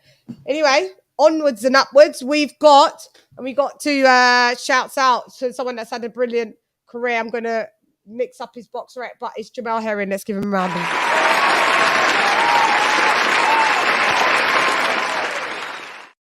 applause. He's had an amazing career. Let me just bring up his box rec. Yesterday, I knew he had to hang it up because the younger dude was just outworking him, outboxing him, and we saw Jamel Herring already lose to Shakur Stevens and got stopped, if I can remember, stopped in like the 9th round with Shakur Stevenson. And and he's still, in my opinion, he was still swift and quick then. Yesterday, the 24-year-old dude, who was it? Jermaine Ortiz? Yeah. Ortiz, so look, two yeah. L's, yeah. Jermaine Ortiz. Fucking, let me see did I predict? I'm sure I predicted just Herring to, no, maybe I predicted. Did I make a prediction for that fight? I don't think I did. I don't know. I can't recall. I think I might have. I think I picked Herring to win. I did. I think so. I predicted Herring to win, but I didn't, Yeah. Let's see. I got to go back and do all my little film studies. I might have predicted Herring to win. I can't remember. Hang on. Let me see. Because I'm doing bad in the league. This is the worst I've ever done. I picked Herring as well. So, yeah. By the way, Chan, can I say something right quick? Yeah. For those who haven't served and defended your country in the military, keep your mouth shut. I'm sure you guys know who I'm talking about. Yeah. You got to shut your mouth, Chris Colbert, because your soul has left the building when fucking Hector Garcia beat your ass. Where is Hector Garcia anyway? Oh, you are there. Oh my God, I was just going to say, I just said it. Where is Hector Garcia? Oh, where he here? Yeah. Yeah, you are here. Hey, Hector. Listos para los chingazos. Hey, Hector, what's up? Mi esposo. Miss you. Nice. He's in the building. Yeah, I miss you. Yeah. I just said his name because the geezer that beat the brakes off of Chris Colbert was Hector Garcia también. Listo pelos chingazos. Yeah. So Listo pelos chingazos. What does that mean? I forgot. I'm ready with the punches. Rolling with the punches, basically. Rolling with the punches. Okay. Listo means I'm ready. Oh, okay. Chingazos. It's more of a Mexican terminology because they use punches. Hector, am I right that you guys use chingazos for punches? Because I use golpes, so which is punches. So the Mexican Spanish has their own their own tight dialect that is. Like, even if you speak Spanish, you could go there and you wouldn't understand some of the stuff that they're saying because they're really, really their own words. See, I wouldn't use chingazos, but they would. I would use golpes, but yeah, so it's just different. So this, can you see this? The Jamel Herring. So he debuted in December 2012, and when did he pick up his first title? When did not to May of 2019, his 22nd fight. Really? So, okay. So let me move up then, AJ. Here, innit? Yep. The WBO. He beat Masayuki Ito. Yeah. Yeah. Went unanimous decision. 12-12. I didn't see that fight. I haven't seen a lot of Jamel Herring fights, to be fair. Good fight. Showcased a lot of his boxing ability. Kind of outclassed. Yeah. Yeah, he was a reigning champion at the time. So yeah. So twist and fast, Jamel Herring. Carl Frampton, I remember that one. He beat Carl Frampton. Yeah, he beat Carl Frampton. I think. Oh, he beat the brakes off Frampton. Yeah, that was bad. Carl Frampton retired after that, if I'm not right. He did. He did. Yeah, he retired after that. Yeah. So you beat Carl Frampton. Okay, so you made 1, 2, 3. 3 defenses. 4. 3. Yeah, 4 defenses and lost on the 4th one, I think. He made 3. He made 3, then lost on the 4th. So he just made 3 successful. Yeah. So 3 successful defenses. Yeah. See, and he's out. So I know he's officially retired. I haven't even been awake in this hemisphere when I'm supposed to be to have seen that. So I'm going to have to catch up, and I will do a report on that for sure. Jamel Herring, and I know Lisa likes him. So Lisa, do you want to say some stuff about Jamel Herring? Yeah, I want to just thank him for his service, to the country, and thank you, and also thank you for your career in boxing. Real good guy. He's a really good guy. You know, I wish him nothing but the best in his retirement, and just stay focused, and hopefully he can find something that he can do and where he's happy. But I'm glad to see him. I don't want to see him go out and just be, start slurring his speech and punch drunk and all that. No, I don't like to see that. I don't want to see him go out like Gamboa. And he's not even, that's very hard. 36? 30, 37 this year? 36? About to be 37 this year? He's not old, but for that weight category, he went up to, he came up to, what did he come up to? 135 for this last fight? He did, yeah. But he fought there before, and like in his past fights too. I think what happened. I think what happened when he career super featherweight though, right? Yeah. I mean, when he hooked up with before he hooked up with Bomac, he fought a lightweight. But when he hooked up with Bomac, he went down to super feather. Then Bomac got him on a winning streak where he won the title. So he stayed there. So yeah. Got you. Yeah. So he's had 27 fights. So 23 fights, 4 losses, 2 of them coming by stoppages.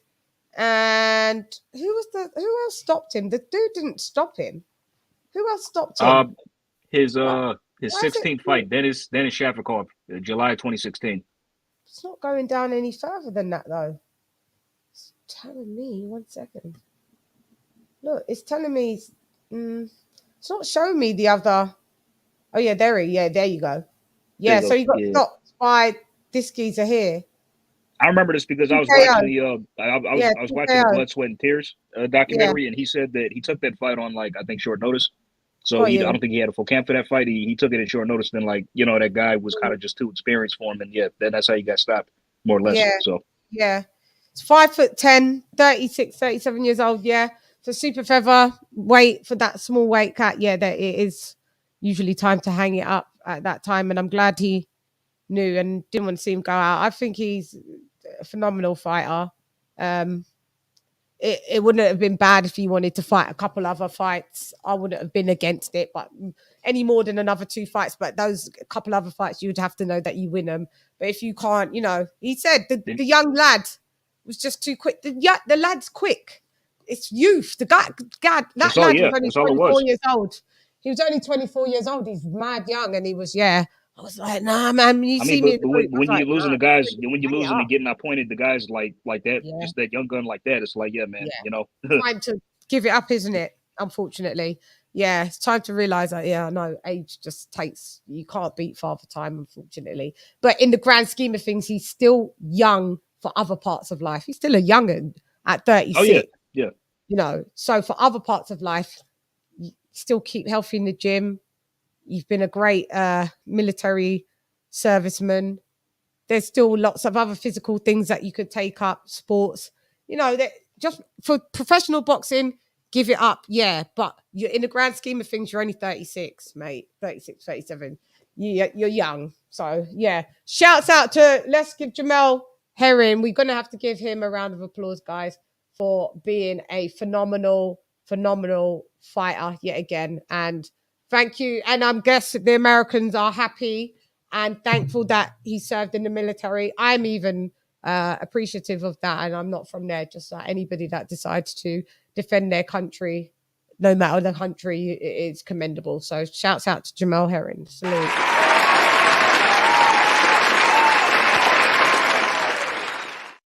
But you know what? He didn't want one of these ones, because these ones, I think Jamel Herring thought, yeah, but this always, when I think of military and stuff like that, and Jamel Herring could have been in these situations in the military. Do you remember this? Colonel Jessup, did you order the code red? You don't have to answer that question. I'll answer the question. You want answers? I think I'm entitled. You want answers? I want the truth. You can't handle the truth.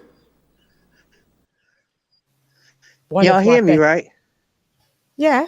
One of my best, but that was one of my best movies. Favorite part of a movie. That A Few Good Men. Anybody hasn't seen that?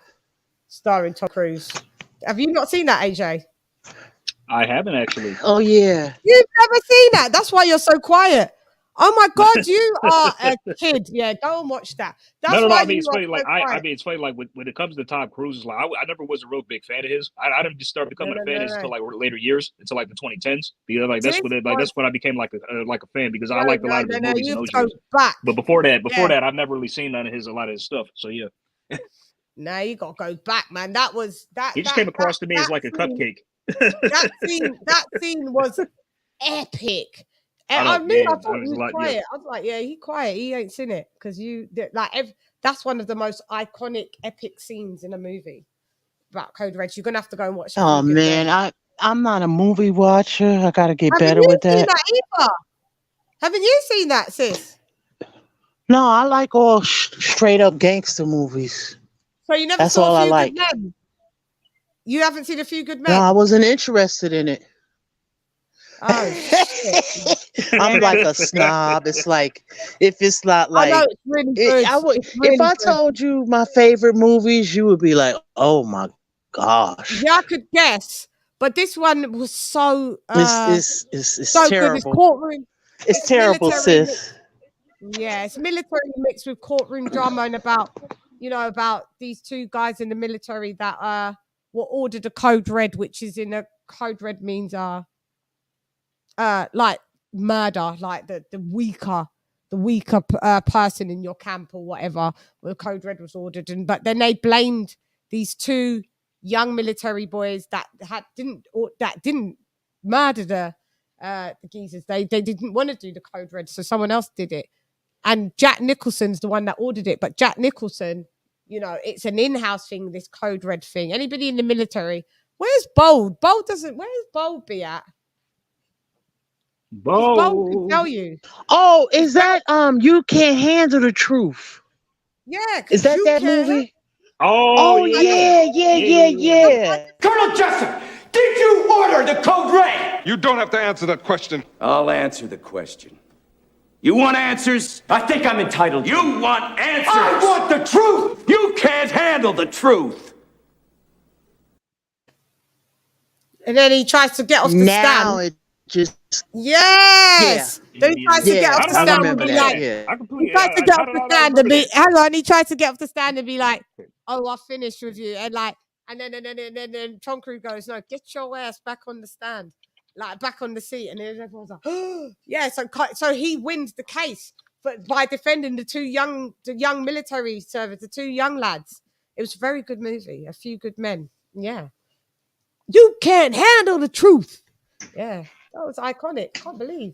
Well, you've now seen it. One of you said you've seen it now. Yeah. My favorite movies was like Carlito's Way. Right side in the movie.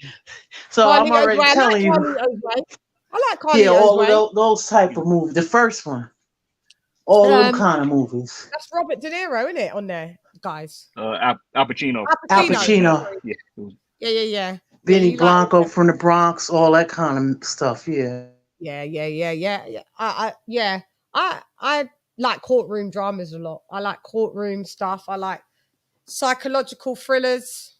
The gang banging ones I'm not that much interested in anymore because I think they're just predictable, and unless something new comes out with a new way to spin it. But yeah, I mean, just seeing black people sell drugs and live in the projects is something that I'm bored of seeing multiple films like that, to be honest. Yeah. That's just me, but yeah. And Carlito's Way wasn't about black people selling. No, that's the only one. The only one that you said. But I know you said you like the gangster movies, so all the gangster movies. Oh no, I'm talking about across 110th Street was one. Yeah, like you like the Godfathers and like Scarface. I like Godfathers. Yeah, stuff like that. Yeah. I like Casino. Casino's one of my favorite movies. Yeah. Casino, Goodfellas. Yeah. I like American Gangster. Yep. American I like Blaxploitation. Cotton Comes to Harlem. No, I don't know that one. I like the the Wall Street one. Leo DiCaprio. Oh, Wolf of Wall Street. Yeah. That was good. That was a good film. Also, one that like really goes unnoticed, I believe, are Harlem Nights with Eddie Murphy and Richard Pryor. Harlem Nights. That's one that really goes unnoticed. What's her name? She died. Ella. What's her name? Yeah, what is it? Yeah, I know who you're talking about. Yeah, I forgot her name. Yeah. I don't know. Yeah. No, I haven't. She was on Sanford and Son. Yeah. Yeah. Oh, okay. I haven't. Ben, I can see you on that laptop. I can't see where you're saying it on here. No, I haven't watched. Got around to watching Top Boy. Like I said, like no disrespect. I'm bored of even across the board, like black people selling drugs, living on the projects. That's what Top Boy is about. It doesn't matter. It's UK. I've seen the first 2 series. I've seen. Shouts out to them. Colombiano was a good fight. That was a good movie. I haven't gone to watch that, Ben. So no. It's old now. Yeah. I haven't ran to Netflix to watch that. But shouts out to the geezers and that. Some of them are my colleagues, music colleagues that are acting in that. But yeah, nah. I'm done with that topic. I want something different to come out. Some different Matter of fact, Top Gun, there's a new Mission Impossible movie coming out. That looks pretty good. I don't know if you guys are familiar with that franchise. Yeah, Mission Impossible with Tom Cruise. Yeah. It's going to be an older Tom Cruise. It's going to be an older geezer doing that. But he does all his own stuff. I like Tom Cruise. I used to love him. I used to have posters. That's how he's still spry. He's still got it at his age. I mean, he looks still agile in this new trailer. Yeah. Hey, fight fan, you already know. Blacks, when he said Pam Grier, he know what I'm talking about. Pam Grier. The movies we watch coming up. Yeah. Foxy Brown. Yeah, Foxy Brown, Coffee, all of the movies. Yeah. I remember Blackula. Blackula. Yeah, my time I'm up with that shit is corny as fuck. Blackula, the Black Dracula. Oh my god, my mum, I remember it vaguely, and it was fucking crazy. I was like, "What the fuck is this?" You know what? Lisa, my pop was saying. Lisa, right quick. My pop was saying that, like, I mean, son, he goes. Let me tell you something. Pam Grier for us was our generation's Beyonce. Like, look her up when she was young. Yeah. Look her up when she was young. I'm like, and when I did, I'm like, oh my god. Oh yeah. Stunning. She's fucking stunning. Yeah, she's stunning. I remember her. Yeah. She's stunning even now. She's beautiful. Yeah, I remember Pam. Yeah. She was everybody. And then after her was Jane Kennedy. All the men love Jane Kennedy. That was Leon Isaac Kennedy's wife. He was remember he played in that boxing movie? What was that movie called? Oh, Penitentiary. They played in that too. I remember the film Penitentiary vaguely. My mum had that film, but I'm sure I did watch it while my mum was, watching it, playing toys. But Penitentiary, somehow I do remember that. I'm gonna have to go back and really watch that because that I don't remember the storyline because that was old school. But yeah, Penitentiary, wasn't there Penitentiary 1 and 2? Yeah. See, I was in the building. I remember. Body and Soul might have been the one about boxing. I do vaguely remember. Yeah. One of my favorite movies, all time greats, was One Flew Over the Cuckoo's Nest. Oh God! When Jack Nicholson was in that psych ward. Is that Alfred Hitchcock? Nah. No. One Flew Over. Alfred Hitchcock is for now. I'm gonna tell you something. I remember. Rear Window by Alfred Hitchcock. He was it was about voyeurism. I think Alfred Hitchcock was very Yeah. He had a thing for Grace Kelly. Because I did a paper on that mess in college. So I remember it very well. I knew Alfred Hitchcock coming up. He was ahead of my time. You had The Birds. Yeah, I remember The Birds. I was so scared of that movie. Me too.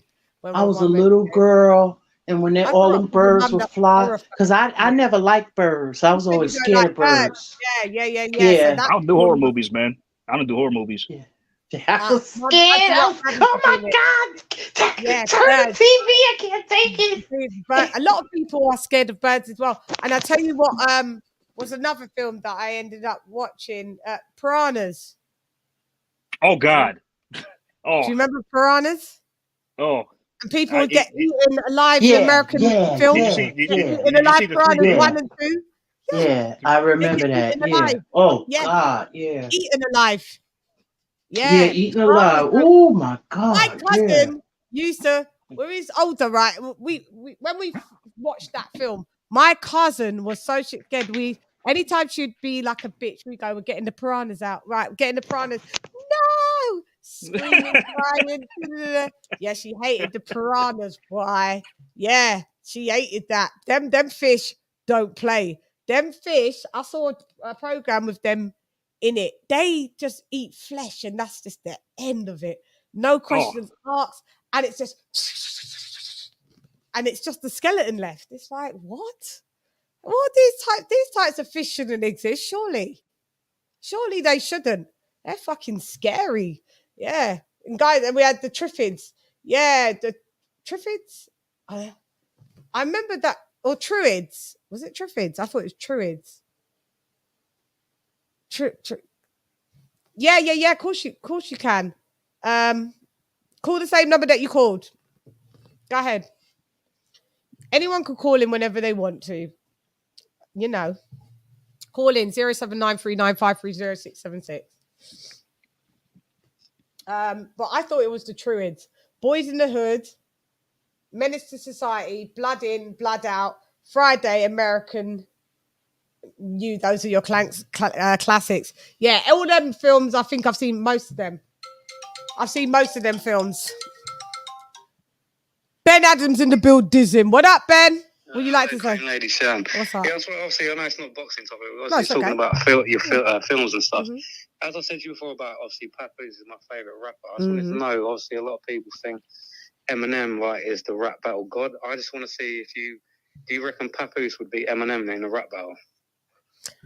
Do I reckon Eminem would beat Papoose in a rap battle? In a rap battle, yeah. Woo. Probably. In my plenty of people. I think it'd be tight. It'd be tight, but I think Eminem edges it because that's just a bit more of a thing. Papoose is fucking skilled and sick, but I think Papoose is more of the sit down, think about what he's going to write, and then, write it down and it will be killer. But I think off the top of the dome, I have to give that to Eminem a bit more. Yeah. Okay, I remember Lee. Sorry, I remember Lee. He okay, but he the best to me. Hang on, ask that question again. Lisa's talking to you. Go ahead. I said he okay, but he ain't the best to me. Ben's asking you a question. Oh, yeah, go ahead.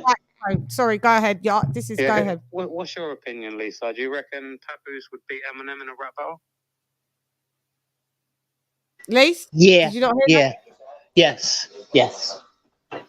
Do you think? Go ahead.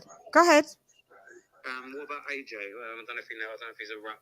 I don't know if he's into rap music. Oh yeah, I love rap music. I live off it. Yeah. I'm black. Do you think? Papoose versus Eminem in a rap battle. Let me see. I think he could, yeah. I haven't seen Eminem battle rap too much, but I know he is very skilled at freestyling. But I think Papoose could top him because Papoose is very underrated. I believe I rate him highly, so I believe he could. One last, actually, Queen LadyChann. Yeah, you're welcome. See, for me, the greatest rapper of all time is Biggie Smalls. Who's yours? Good question. That is, man. That's an open-ended question. Mine's DMX. Just for you to know, yeah. And then Biggie Smalls comes second for me. Biggie second. Yeah. AJ and Lisa, if you don't mind, same question. Go, Lisa. I'll answer after you. For me, KRS-One and Nas. Great picks. Good one as well, yeah. Go on, AJ. You got to come with one. Fuck you know. All right, one comes to mind immediately. Tupac Shakur. Yeah, I would assume that Ben, because he's from the West Coast. Yeah. Oh, okay. Yeah. I'll carry on watching the show, and yeah, it's always, like I said, you're the greatest at the show. Oh, thank you. And you're even better. Thank you very much for supporting me. Massively appreciated, Ben. All right, we take care. We're going to give Ben from Peckham in London a round of applause for another call in. Thank you.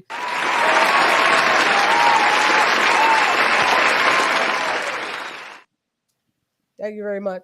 Thank you very much. Thank you, Ben, for calling in. Yeah, the Triffids, Dr. P, they were the plants. Yeah, they were killer plants that fucking killed you. I thought that was so corny when I got to pay that any attention. Was it the year of the Triffids or the year of the... Do you remember, guys? The kids, them kids, Children of the Corn. Oh, God. Oh, no. Do you remember them? Yeah, yeah. Were they the ones that were all blonde? I think so. They were all blonde. I vaguely remember. Yeah, let me pull it up. No, please. Children of the Corn. I'll pull it up. Now, let me just show you what it... let me make sure I'm talking, not getting it wrong with the wrong of the corn. The corn. There's a few of them. Yeah, That just sounds like like such a messed up name. Children of the Corn. It's like you hear that, it's like, what the hell is that? Bro, who is that? Bro, it was scary. Shit. Bro, was this the right one? Yeah, it was. Yeah, don't fuck about. I wonder if I can play a snippet of this without getting struck. Let me see if I can. Just a little moment. Let's see if I can.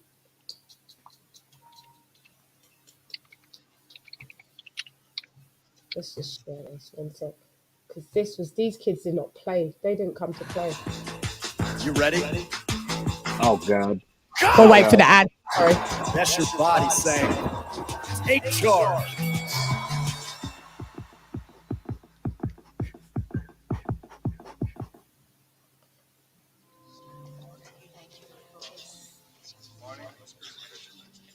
It was about 3 years ago. I was the only kid in church that day. The others were with Isaac out in the cornfield.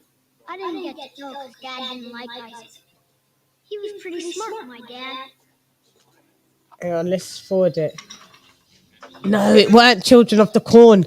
I'm gonna show you another film because it was in black and white. But this was, yeah. But I've seen these kids are fucked up, evil.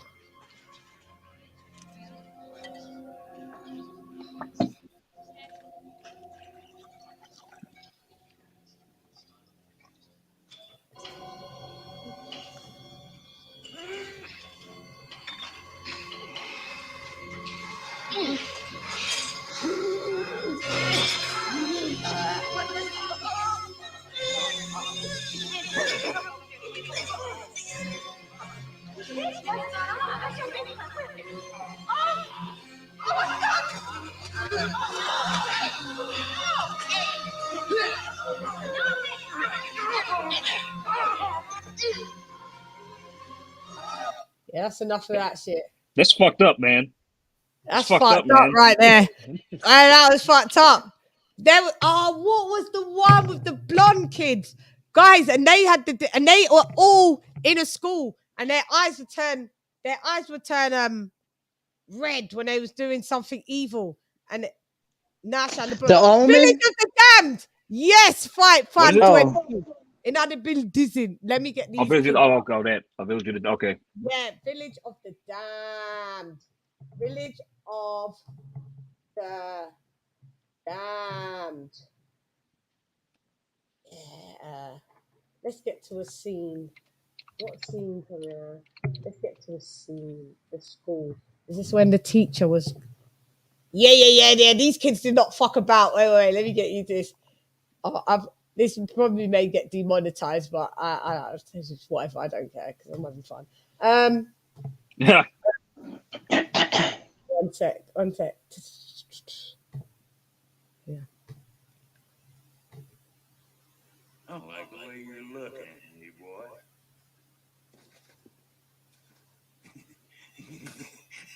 I got a gun, too.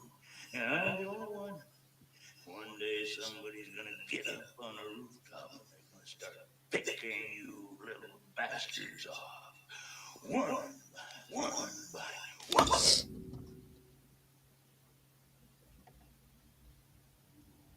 Oh, God.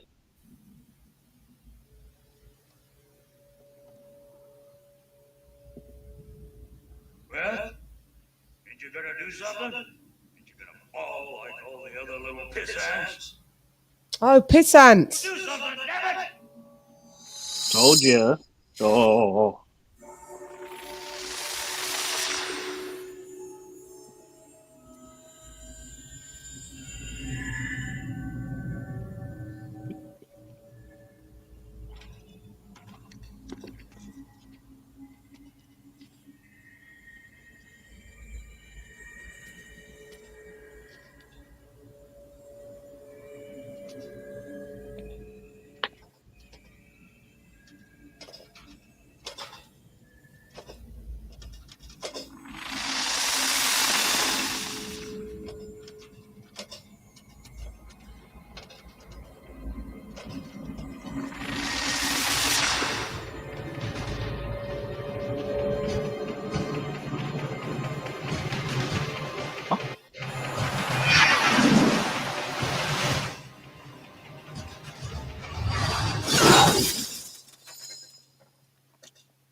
Don't know why. I don't know why.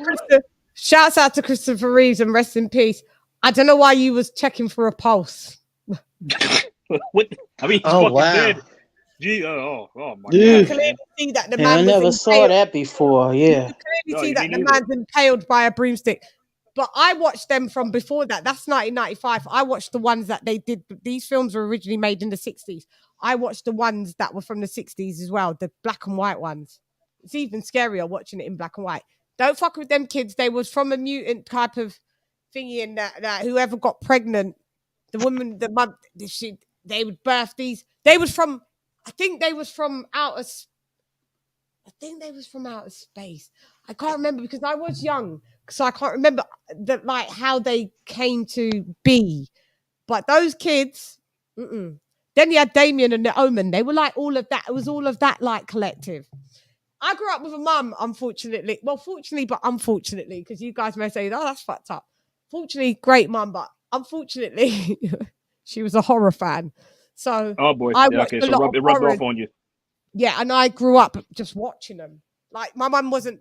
She didn't go like, "Oh no, like go to your room. You can't watch this." She knew if I could muster to watch it, she knew me. She was just like, I could watch them, and it's given me that kind of that hard thingy. I don't care. Like I was always the kid. Like when I was like 14 or 15, I could put on Nightmare on Elm Street, dark room, just watch it by myself. And my friends would never do that. They'd be like, "Are you scared?" And I'd be like, It's because my mum would always go, "It's not real." My mum would always go, "Just remember, after this, the lights turn on, they say stop rolling, and there's cameras there." My mum would always tell me that. It's not real. And so I just grew up like that. Oh, it's not really real. Yeah. So I grew up watching horrors like that. And then in the end, I stopped watching horrors and solely because I was solely reading horror books as well. And I stopped reading them because that's a remake. Yeah, I know. I'll get the other one. Just for a clip. I stopped watching them because of it starts to make darkness be around. When you got to be mindful of what you watch. So if you're watching crime stories, another 48 hours, like from dusk till dawn, and you're watching horror films and reading horror books, it becomes a bit dark in life. Do you understand? So you got. No, I know what you mean. Yeah. Yeah, no, I mean, it's Yeah. happened. I mean, with me with TV shows, I saw like this one. Like I just saw something so messed up. It really made me depressed for like a few days. Like I'm serious. Like it fucked me up, like mentally. I mean, like yeah, so you're not wrong. It can infringe on your mood. Village. It was Village of the Damned. Village of the Damned. But I don't want the 19. Yeah, there it is. Let's get to the 1960s shit, fam. That's when things was real scary. Yeah, we're gonna get it. This is the official trailer. Let me just show you the official trailer of the 1960s version. Yeah, them kids, like they didn't fuck with you unless you fucked with them. Basically, that was the more of the story. That's what I'm saying. Like, see why you should leave people alone. Yeah, that's why you should leave people alone. You really should leave people alone. Let's get this one. Let's do this trailer. I can't really explain how overwhelming that kind of hysteria can be. Rest in peace to him.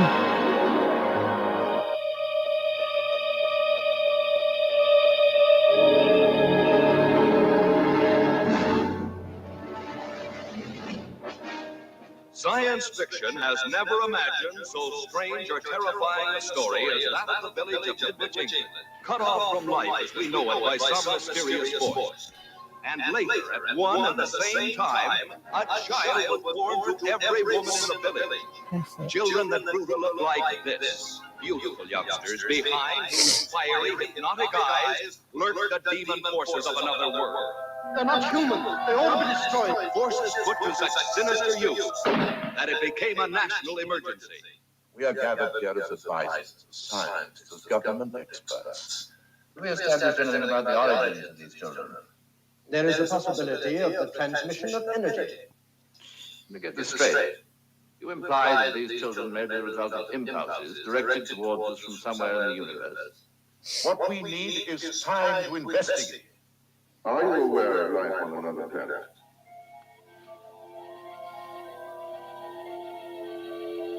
Why did you nervous when an aircraft flies above you? Until recently, we haven't been able to make our control reach as far as a high aircraft. And now you have, is that it? The day their control reaches out into space. Tomorrow, will it girdle the globe? There's nothing you can do to stop us. Leave us alone.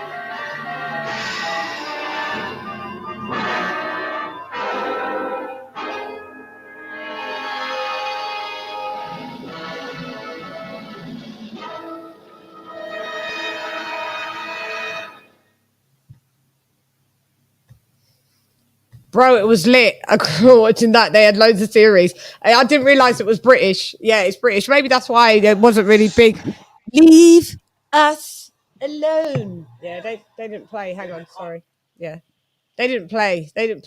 And that's what happened. Every woman in the village just got pregnant, and like the everyone just thought, oh, okay, this is just normal because they was married. Do you understand? And they just thought that their husbands have got, but they all got pregnant at the same time. And when they was born, it was all the despawn.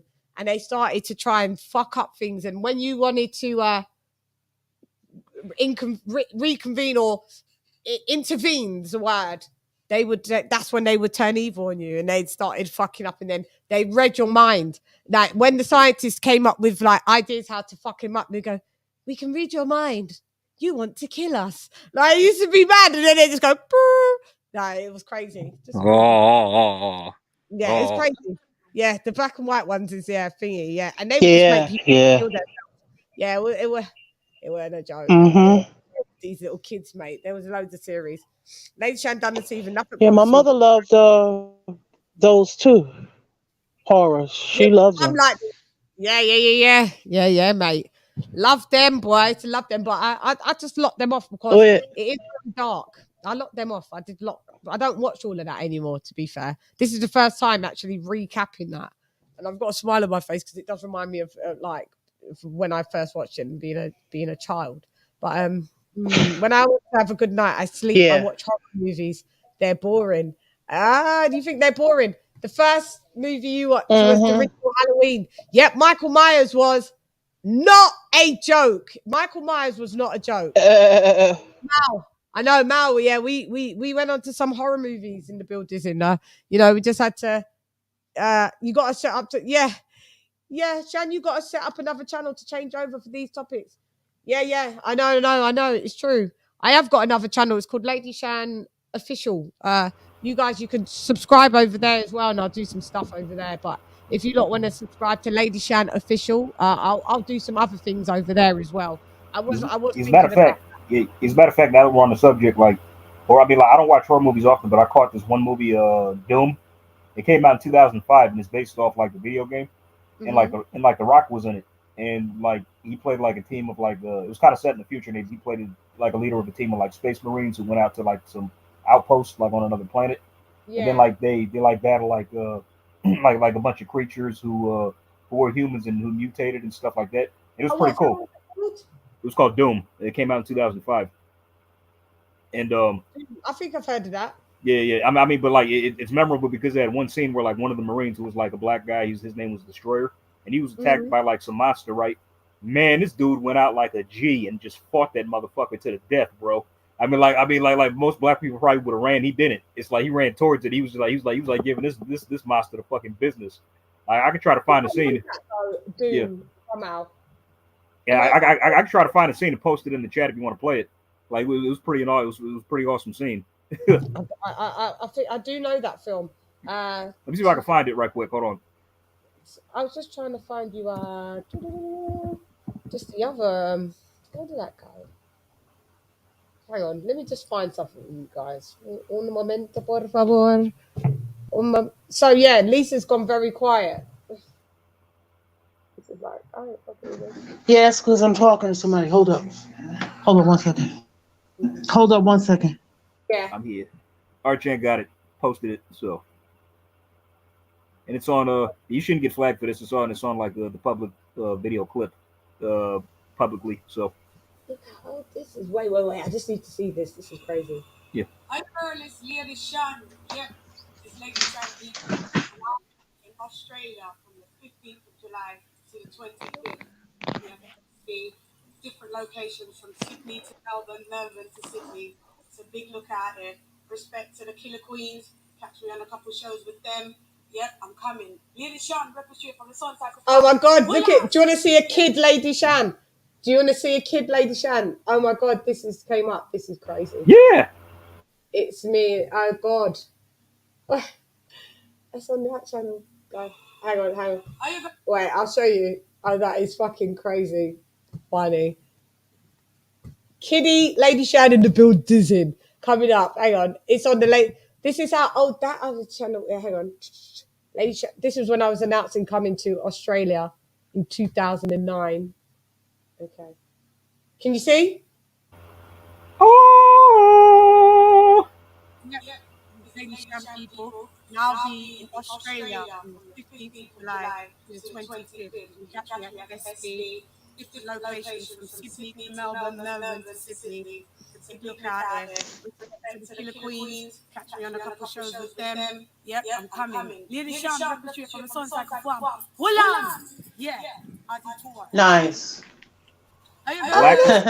Black is truly beautiful. That's nice. Question the night. That's mad. I'm gonna get flagged for that one. That's crazy. Yeah, no, that's crazy. Wasn't really expecting to see that. The night. Question the night before you were due to meet us. Sorry. You have a I don't know why it's discussion showing on that. the telephone. Yeah, I definitely won't get 1,000 this one. They'll be like, bitch. Yeah, no, that's crazy. But that's the channel. I was just checking that channel to see, so I could use it.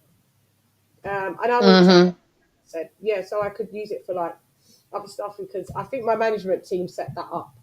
They set up both of them. Oh, okay, great. Nice. An official one was LadyChann done them season, and I watched more of this one. And I don't know. I didn't pay much attention to this one.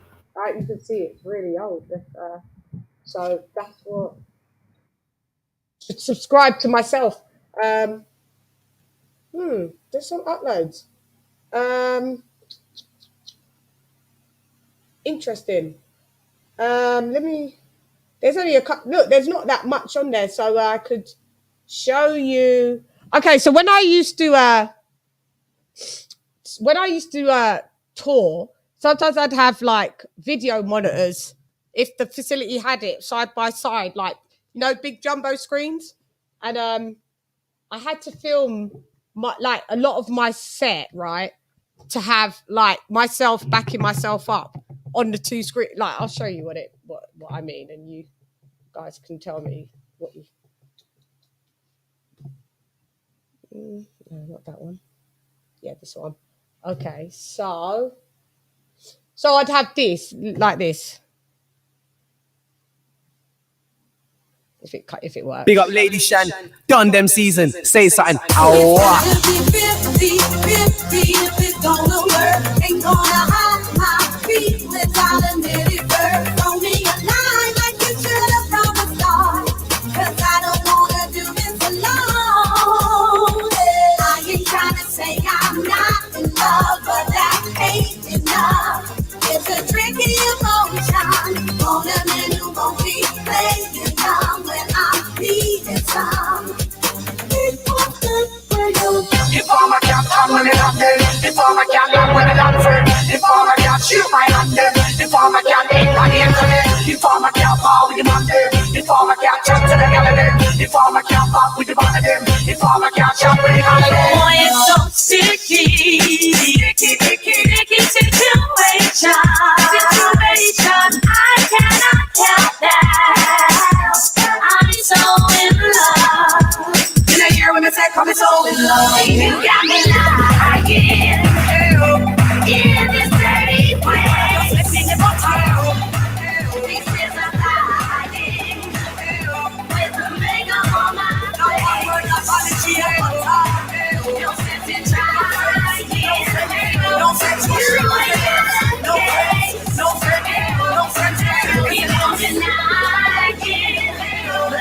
treble to your bass. I am the treble to your bass. I am the treble to your bass. We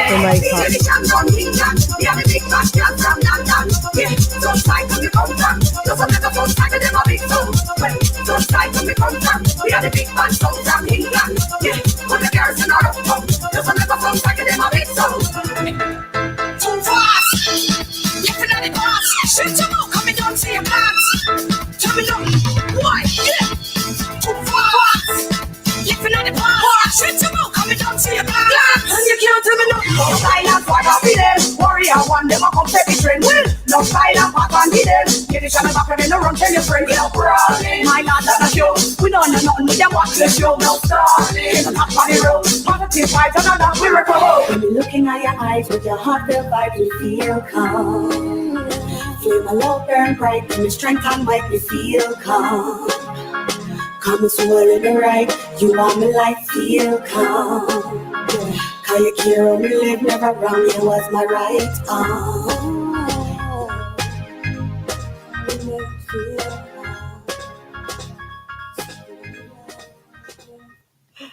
Oh, memories. That was just nice. Like package. Very like, nice. Yeah. If you got booked, like if they could provide like video, if they had the facility, so my team would send that on so they could see all those visuals, and then if the facilities were there, I'd have like a visuals team, and then they'd have you see like I filmed like dance moves or moves, so it'd have me when I'm singing, and that would all be going on in the background in this in the screams. Ooh. In the screams. Do you understand what I'm saying? So yeah. So I didn't know that was on that thing. Like that, I've got nothing really on that page bar that, which is. So I guess I should use that channel. AJ, whose YouTube channel is this? Yeah, I should. Whose YouTube channel is that, AJ? Which one? That you sent in the private chat. Oh no, I was saying earlier, that from a scene from that horror movie I was talking about. It's a clip from the fight scene I was talking about. Mm-hmm. Like how that black guy was fighting off that monster. It's like yeah. He went balls to the wall, man. And like Let me share. Yeah. It's like a free clip, like a public clip that you could all like access and just watch anytime. So I don't think hopefully you won't get flagged for it or whatever. Or demonetized. Yeah, I'll get flagged. I've been flagged, I think, already. Yeah, I'll be flagged. Okay. I mean, I think because I've not really abided by the rules, but fuck it. Fast forward to like a minute.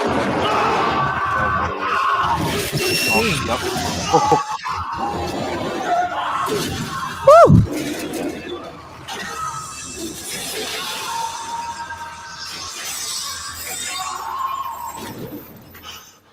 No. And all I've got on Destroyer is a wall. Portman, come in.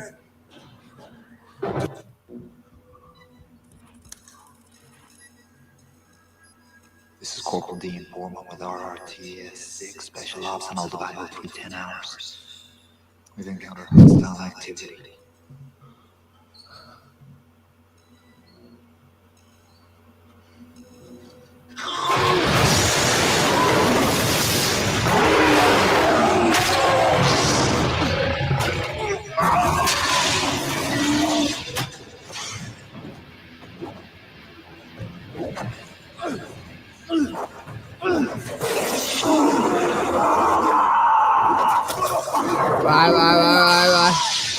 Right, we've done. We good. God, what I'm gonna say is, he went out like a champ, Chad. He went out like a champ, though, man. It's like I'm like, he went balls to the wall, mate. He went balls to the motherfucking wall. See the Lady Shan official. I'm gonna ask you guys to subscribe to it, because what I will do, because then you could have like movie things like that there. It's not going to be monetized over there because I don't have 1,000 things on up. I noticed that too, because like looking up your songs, like it's actually on your like another channel of yours too, like just LadyChann by itself. And then they're on other people's, on other the officials as well. Yeah, so yeah, you just Google me and find me in all different places. LadyChann official. I was planning to use this channel once I just knew what this channel was coming with. So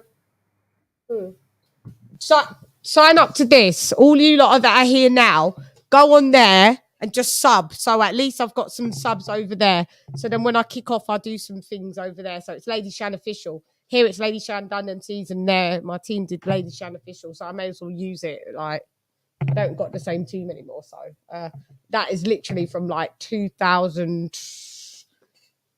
If I was going to Australia, 2009, that's got to be like 2009. Do you know what I mean? That's how old. Is it in the link? Yeah, no, just type that in. That's it. That's the link, Slim Reaper. That's it. www.youtube.com/LadyChann official. Go over there and sign up and for thingy. But yeah, them films, I haven't seen that Doom. I haven't seen Doom. Nope, I thought I did. Oh, but I ain't. That one looks like it's an alien film. I'm gonna watch it now. Now that I've seen that, I've because it's got a bit of the military in it versus with the aliens. Fucking hell! And then there was aliens. It's kind of like a sci-fi horror film. It's kind of what it is. So yeah. So yeah. Do you remember Aliens? How could I forget? Huh? How could I forget? Jeez. Oh my God. Yeah. Do you remember Aliens with Sigourney Weaver? Yeah. Oh man. Good Lord. Yeah. Sigourney Weaver, when she had the alien come out of her belly. You know what movie I like? Predator. You said it. I really like Predator. With Schwarzenegger, the first one. That one was really good. Love that movie. Yeah. Love Predator. Did I have a chance to be in So Solid Crew? Yeah, I was actually signed to them. And they didn't use me. I did one song with Romeo and Lisa Mafia. They're my friends to this day, by the way. I was friends with them before So Solid. We grew up together because I was Chelsea and they was BUATSI just over the bridge. So I always grow. I used to date Romeo from So Solid. That used to be one of. He was my second boyfriend. Yeah, that I ever had. Yeah. So me and Romeo are cool, and he's a great guy. Always been a good guy. Always loved the guy. So talented. But yeah. So Solid was the crew. But there were so many in that crew, and then I was signed to Paper Money Recordings. That was Mega Man's offshoot of the So Solid, and literally couldn't get it. We went to Iron Apple. We did things, things like that. But yeah, but then I went into Sun Cycle crew when I probably about a year and a half later, maybe about year and a half later. It could be 2 years. Could be by the time I think I was 19. Yeah, because my daughter was 2. Yeah, by the time I was 19, I was in Sun Cycle crew, and then that was where I was with the lads, and we do bits and tour, and then I went solo in 2009 and started touring by myself as LadyChann. So yeah, and that's how it kind of went, all the sections. But that's a good question. What made you ask that? That's a good question, though. Good question. D-Ray in the building. What up, D-Ray? talking about horror movies and stuff like that, that would be lit. Yeah, it would be lit on the other channel. Yeah, for real. I get it. So thank you for spitting that idea, because I know AJ likes movies and different movies. Lisa likes different those types of movies. We could discuss them, all different ones. I don't mind. You know me. I'll come up and do that. But yeah, I lived in Battersea for 2 years, Shan. Loved it there back in the 90s. Yeah, Battersea is nice. SW11 in the building. Yeah. So God, we really went off on a tangent, didn't we? Boxing left the building. Yeah, it did. It did. We were saluting Jamel Herring. I don't know how it got into. All good though. All good fun. Yeah, I don't know how it got to that, but yeah, it was definitely all good fun. And I'm gonna close up the live, but Chan, but wait, but before you go, did you guys hear the news? I just checked Twitter. Oh God, tell me, is there breaking news I've got to do? No, it's nothing bad. Alicia Baumgartner was just announced to fight Michaela Mayer probably this summer or late fall. This summer or fall. Yeah, I saw somebody do a video on that, but I didn't get a chance to watch it. Cool. They don't get it. Because I was on here, so I didn't get a chance to post to. What? Say that again. Yeah. Go again, because I've just got a message and I'm not sure. I know. I was saying Michaela Mayer was just announced to fight Alicia Baumgartner probably this summer or fall. Oh, they're going to do it, are they? They can do it. It was announced. Yeah. Great. They're going to. Good, because Baumgartner's going to wash her.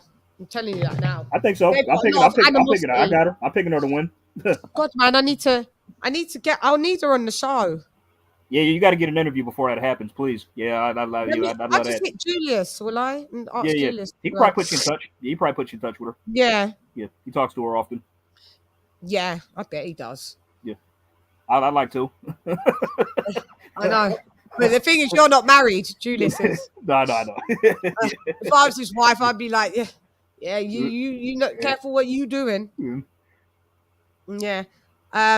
Yeah, I will. I've got her up there, so I'm gonna hit her up. Definitely get her on the show to speak about it. Who's she fighting? Mayer. Michaela, yeah. Michaela Mayer. Wonder if I should hit her and see if I can grab her if she's cool. Michaela. Sorry, Michaela, but I do think you may get washed. Michaela Mayer. She might get testy if you tell her that. I'd be like, I'm on the fence. No, I'd be like, maybe I think I'd pick Lisa Baumgartner. I just have to tell the truth, but be respectful. It'd just be nice to still. Well, you know, it's a great fight for the division. May the best woman win, and may the best woman win. I can't wait. Yes, like really, I've got no dog in the race. To be quite fair, they're two American women, and this is like not really. But I mean, as I have got a dog in the race, meaning that one. That I'm a woman, so you know you could root for, but they're two women, so it's just fucking whatever. I'm Team Alicia. I'm sorry, I gotta be Team. I've got Alicia when I talk about skill for skill and dog for dog, and you've got to give that to Baumgartner. You just have to.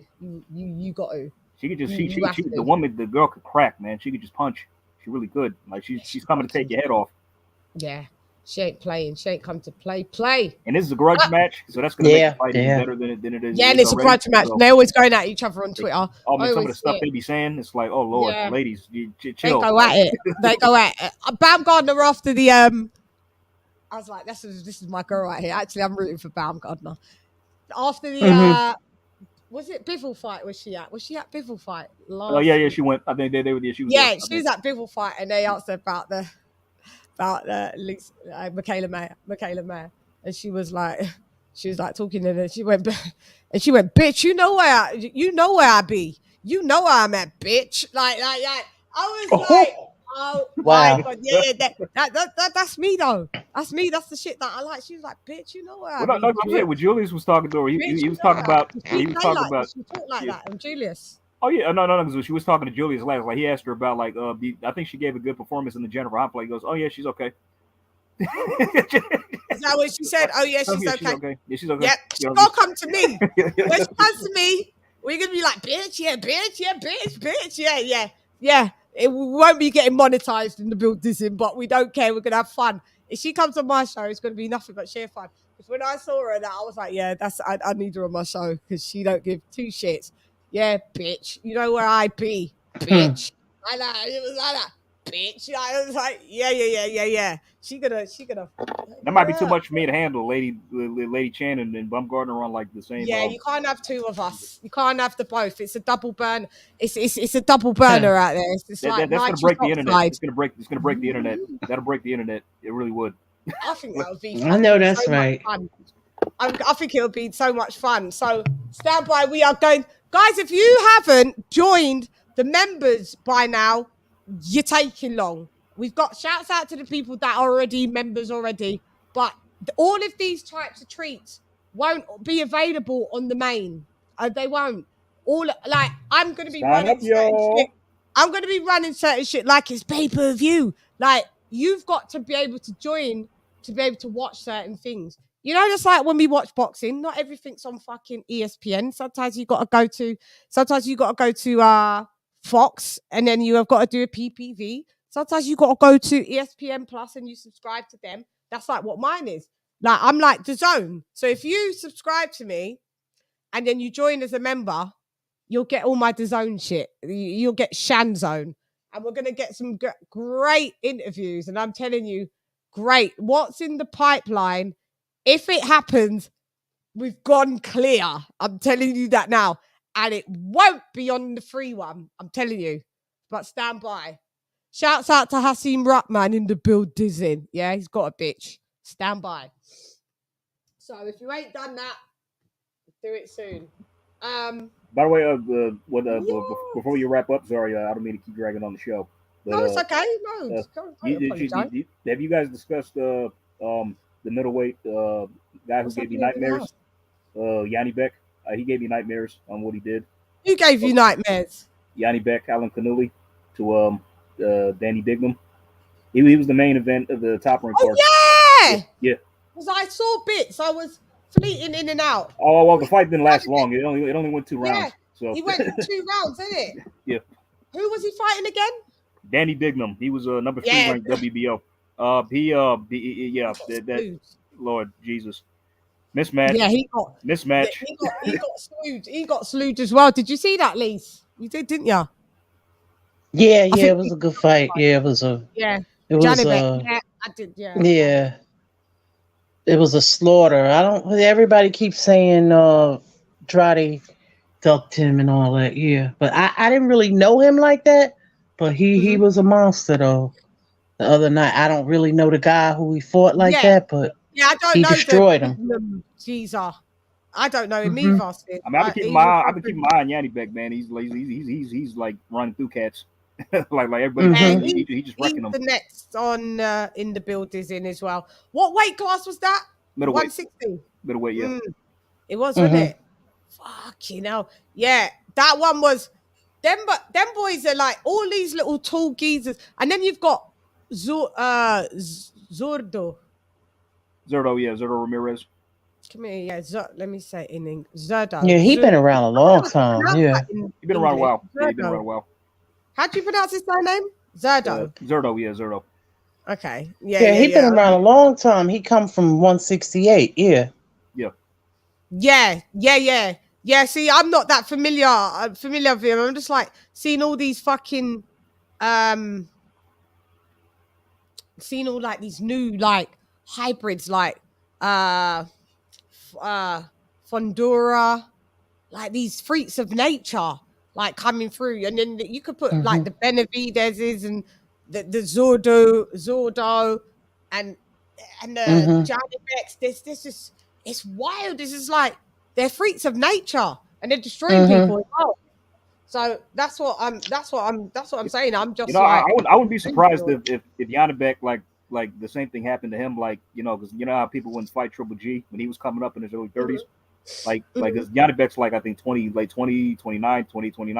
Like the same thing's probably gonna happen to him, because if you keep doing that, nobody's gonna get in the ring with you, bro. You know what I mean? Nobody, you're not doing yourself no favors if you keep laying them out like that. But well, I mean, you gotta do what you gotta do. No, you do. I have no problem with it. I mean, like, I love it. I love it. But people, people gonna get in the ring when nobody's scared of him. They talking about Andrade scared of him. They put a double mandatory on Andrade, which made no sense. Andrade, sis, he's fucking ducked the Zach Parker thing. What is he doing? I mean that I rock with Andre, and I agree with you, Lisa. He I don't claimed agree he with got that. an injury. I have to take the man at his word. I don't know. Yeah. I mean, but Lisa, I agree with you. Like the double mando, that was BS. I mean, They but put a after double mando on him, which made no sense. Look, the man.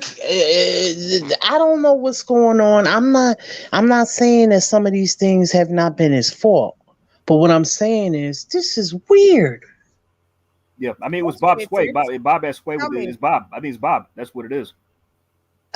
What you're saying, sis? It's weird that he can't get a with what's happening with Andrade. Just right. I'm not saying that he don't play parts in some of these things because he does, but what I'm saying is it's just very peculiar that they put a double mandatory because he just fought Liam Williams and anyone that was his mandatory, and then right after that they put another mandatory on him. So something is not right here. Yeah. I mean, I think it's when Bob. Is he going to be fighting? Is he staying at 160 or is he not doing 68 anymore? Then. Well, the WBO they withdrew their sanction for that Zach Parker fight. They're not going to do it anymore. So I think it's permanently off for the interim title up there. So I don't know what Demetrius is going to do. I don't know if he's going to be out for a while due to his injury, but I don't know if he's going back. I really don't know what he's going to do next.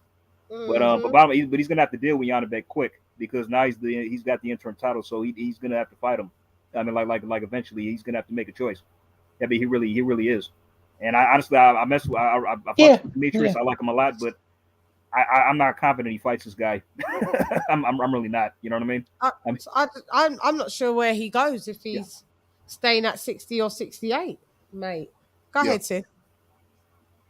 Go ahead, sis. Man, everybody talking about this guy's a monster. Just man, he got to do more work. No. I mean, I personally in the fight, I like Demetrius. Yeah, I ain't putting him. I'm not crowning him. You know what I mean? I don't know enough about him, but I do know that. Yeah, I'm not doing that.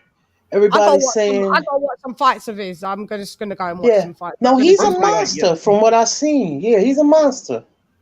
But personally, I like Demetrius. I'm favoring Demetrius to beat him. I mean, I was. I still am too kind. I'm still edging him. I mean, I like him to fight him.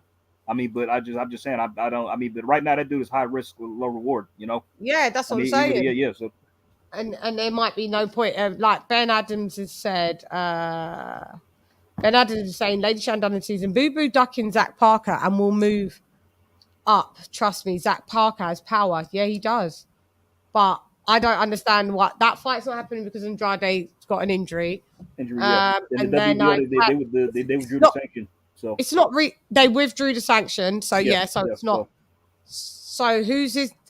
Lisa's saying he's got a double mando. He's got two mandos now that they've hit him. What do you mean? No, he had a man. He had just fought Liam Williams. That was his mando. Yeah. And then they put another mando on him, which was Janet Beck, which made no sense. No. Zach Parker was 168.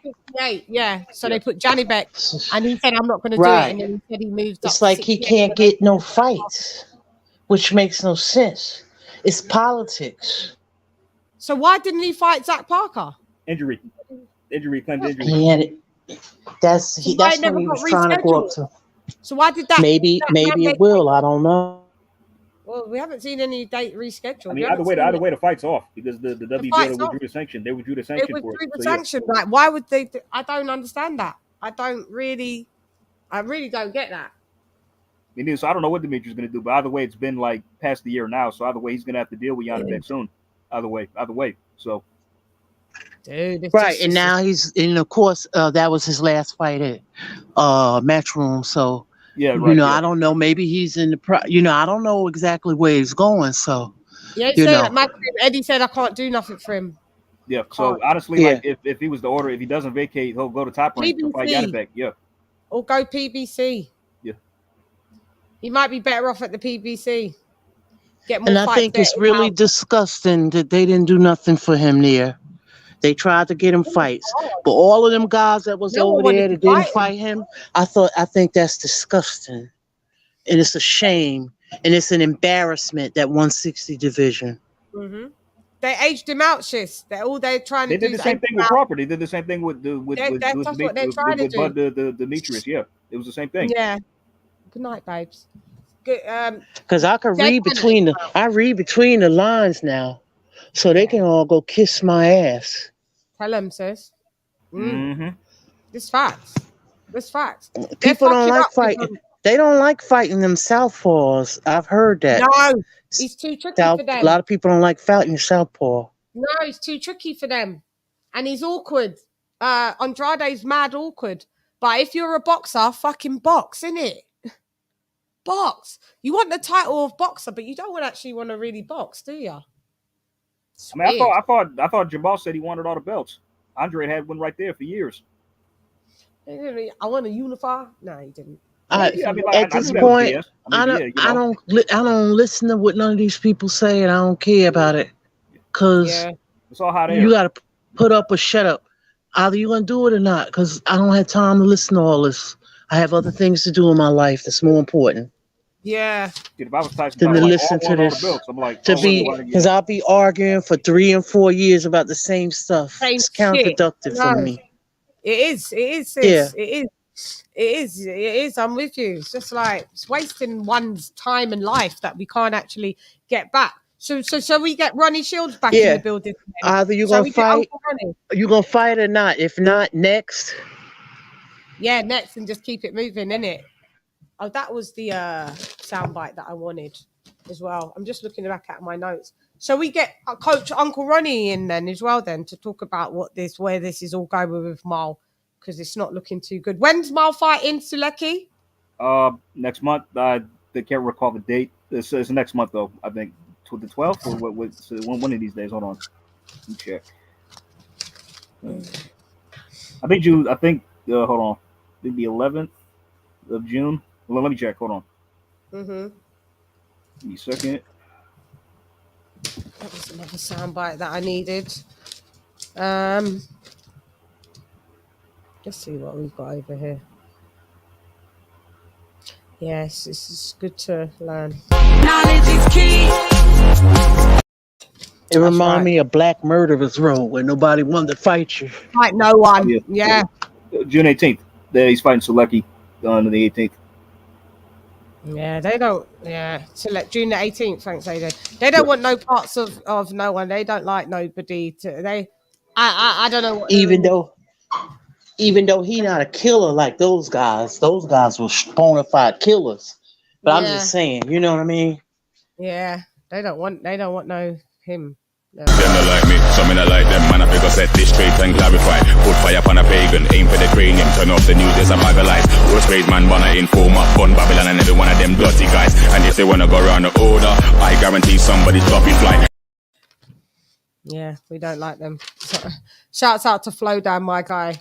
Them not like me and we not like them. We can clearly see they don't want to fight. They don't like what they see with Andrade. They want to play it safe. They want to play it safe. That's what they want to do. Yeah, that's what they're doing to Bud. But Andrade, you can see him sliding a bit. So it's only going to be another year, and then they're all going to jump on him. Yeah, I mean, because like in his last fight, he got rocked late by Williams and hurt, and that was kind of telling. So you know what I mean? You know what I mean? So I'm hoping that because it was bubble it was more of the bubble vibe or pandemic vibe, and because look what he did to the other kid in 2 rounds. Quigley, demolished him in like 2 rounds. Yeah, but that's just like Quigley wasn't even like world or elite level. He wasn't even world or elite level. So No, I know. Yeah, just domestic. I think that's what you're giving Andrade to fight. It's so disrespectful, Jason Quigley. Especially as a champion. That's the whole point of it being disrespectful. Yeah. It is disrespectful. It is. I don't know. I don't know what we can do for old Andrade. Eddie couldn't do. He tried, couldn't do nothing. I don't know. It's almost like at least he kept it real. I mean, he was honest about it. So like I'd rather you go somewhere else than him staying with me. So yeah, that's what he said. I've tried and I couldn't do it. And even he said that about Bud. He goes, "I'd love to have Bud Crawford, but I don't have people for him to fight. They're all over there." Yeah, he said it'd be the same thing. It'd be the same thing. Give props to Eddie for saying that, like, because there's other people that would be like, "Bob, I'll sign you, but I can't get you deep down. I can't get you the fights you really want." Yeah, man, I'd rather a guy just keep it 100 like that, where like you know you sign him, then like you can't get him fights and stuff like that. And then complain that you're losing me money. Yeah, that's what Bob would do. Eddie just lets you go off if you need to do Undisputed, which is over there. You know, Devin Haney's coming right back to Matchroom and DAZN straight after. Yeah, win or lose. Yeah. So yeah. After that contract, because he'll be about 26 by that, because he's going to be 25. How old's Devin? No, 24. He's going to be 24 soon, I guess. Be 25. I think he's 22. He only 22. Is he only 22? Let me see. Hold on. He's 23. Oh, he's 23. Oh, 23. Yeah, he's young. Okay, so 23, and then shit. Yeah, he is young. Damn. When's his birthday? Is he going to be 24 this year? November. He'll be 24 this year, November. So yeah. Okay, so he fights Kambosos in July, and then there's going to be a rematch, which will bring us into the autumn, which will probably be all it's coming up, y'all. It's coming up fast. So yeah, he'll be 24 then. Rematch. Hopefully, get the rematch done in 2022. How many fight deals? How many fights is he signed to? 3. Okay, so that. So those two. Kambosos fights for one more. Kambosos and one more. I'm not sure who the third one's going to be against. I mean, probably just a title defense, would it? Maybe. No. Yeah, I don't know. I've heard rumors of Loma, but I don't think that's viable. But I don't know. But it could be anybody. No one heard from Loma ever since. Why? Loma just said, "Yeah, I mean, me and the war," and then that's it. Him gone, boy. But I made at it, man. More power to him, I guess. You know. Yeah. Well, we need to stop putting him in the equation because right now you're not available. Cool. Yeah. So all right. So by the time he fights the third person, that could be. We need that in the first quarter. We need that in the first quarter of 2023. And then he will still be 24. Then after that, you go back to Eddie. Still young, 24 years old. Hopefully still kept all the belts and have won belts and kept belts. And then gives him more leverage once he goes over to Eddie. But I don't know, man. It's more strategic now. It's about sides of the street and this and that. We can't even just kick back and go, yeah, we can't wait to see that fight and that fight. Half of the time we're doing this. We're writing things down going, well, if he's over here and he needs to do that, but they're all over there, doesn't mean that I don't think that. You know what I mean? We shouldn't be having to do this. Because when we was watching fights when we was kids and that, it was just like Mike Tyson's against whoever. We weren't going, well, Duck Hughes is on the other side of the street. I don't know if Don King's going to be able to get him from Bob Arum. We didn't have to do that. Back then, they want us to fight their fight, and I'm tired of doing it, man. I want Al Heyman to disappear. I know we don't see him up front, but I need him to go because I see the PBC. The PBC is a cancer to the sport. PBC I mean, they need to go. They need to go. They need to go. They need to go, man. Yeah, they need to be ousted. I'm not lying. They need to go. A lot of people said they've done great things, for the fighters. So. I haven't seen it. Well, maybe like as far as I think PBC is more pro boxer than pro boxing. Pro boxer than pro boxing. Yeah. But I mean, because I've heard he's done a lot of good things for people. Yeah.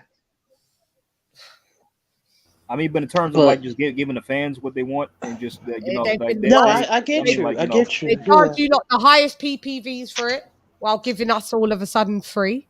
We've been watching or whatever, charging you guys high PPVs for fights that nobody robbing really the fans that nobody is asking for fights nobody's asking for. I haven't seen how good they've gone. I don't see the good of them. We wanted Wilder versus AJ. What did we get? Wilder Fury. They're paying fighters really low money. Like for big fights, I know Errol Spence definitely only probably got about 1.5 to fight Ugas. No one can tell me anything more. But when you want to fight Crawford, they all want 20 and 30 and 40 million like Pacquiao. Yeah, I mean, like they want retirement money when it comes to Bud. Yeah.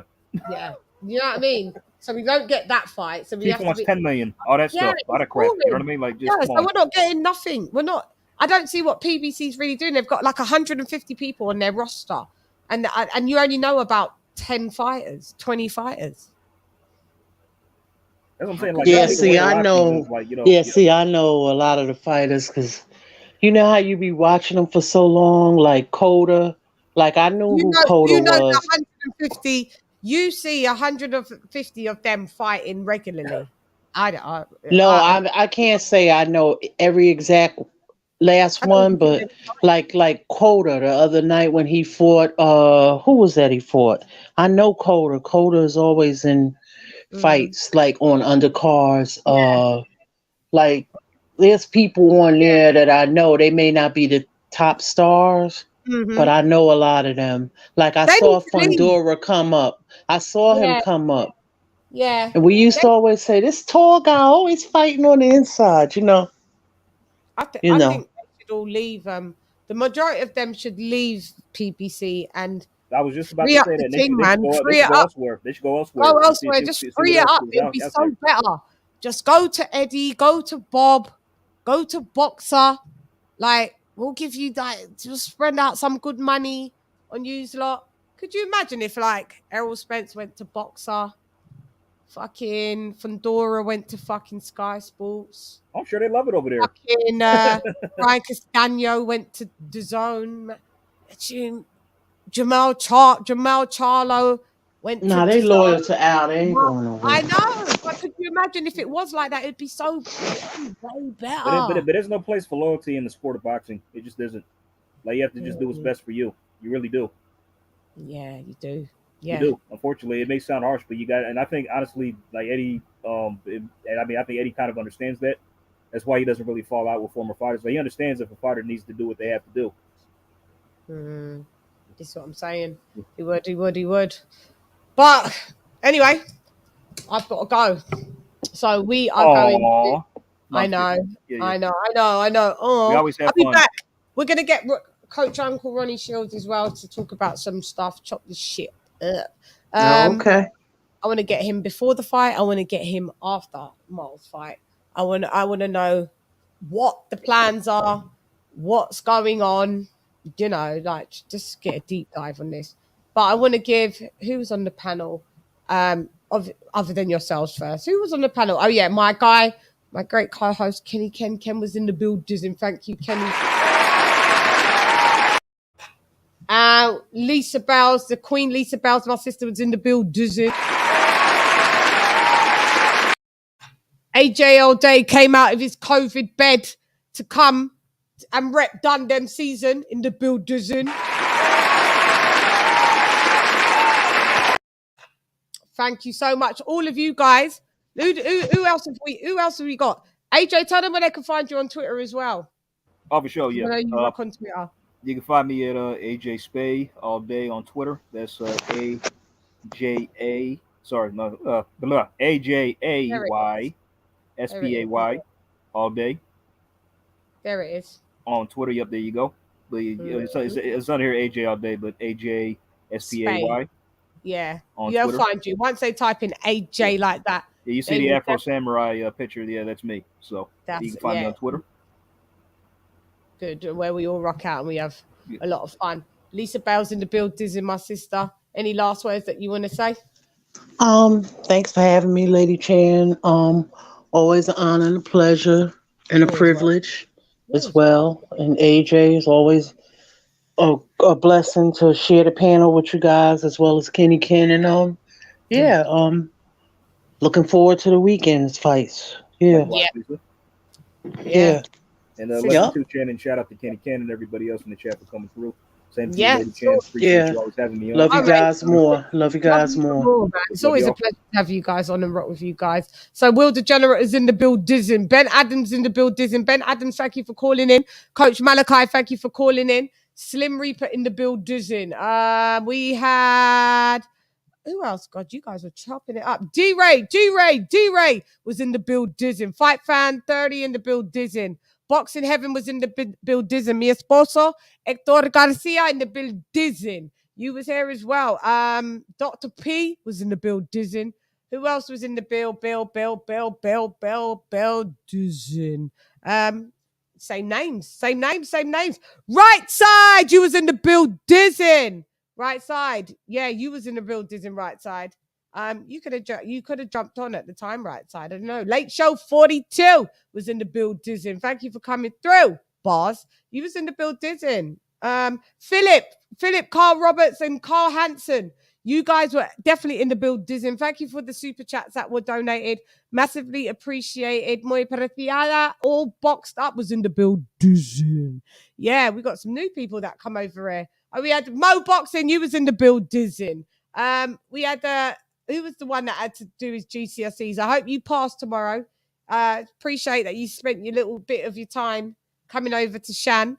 Using the build, Dizin. Swab was in the build, Dizin. Thanks, Swab, for coming through. He was in the build, Dizin, for a little bit. And he fought J-Rock. That was you. He was in the build, Dizin, wasn't he? He fought J-Rock. Yeah, he came over here. Thank you. Mally Mal, thank you for becoming a member as well. If you guys want to, just in the description, there's the members link. And on the YouTube channel, remember to go over to LadyChann Official on YouTube and sub over there. We can do some cool stuff over there as well. You know what? You know when you're not monetized somewhere, you get away with a lot of shit. We could do some fucking cool shit over there. Urban Slaps is in the build, Dizin. Thank you for coming through. Woo. Yeah, and that's it. I've gone through the list. We've gone through the whole entire list. So give you all a round of applause.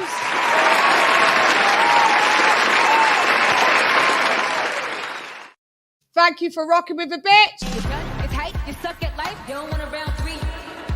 Worship the queen and your mic the pass. Keep it real, these chicks couldn't wipe my anyway, stylist, go get Ferrari. I am the ultimate Bengali. These chickens can't even spell that. You hoes bugging, repel that. Yeah. Thank you for rocking with me. I just love it. Anyway, you know how I go out. I'm gone. How you going? It's LadyChann rep nonetheless. Come box with shiggity, shiggity, shiggity, shiggity, shiggity, Shan. Gyan, remember? Knowledge is key. Go on. So if it's one, not bad I see nothing because nothing I got one. Lock off your eyes, cost me, make you come. We are gone. Guys, thank you so much. Guys on the panel, I am gone and we are gone. LadyChann has left the motherfucking building. Gyan! LadyChann! Fight!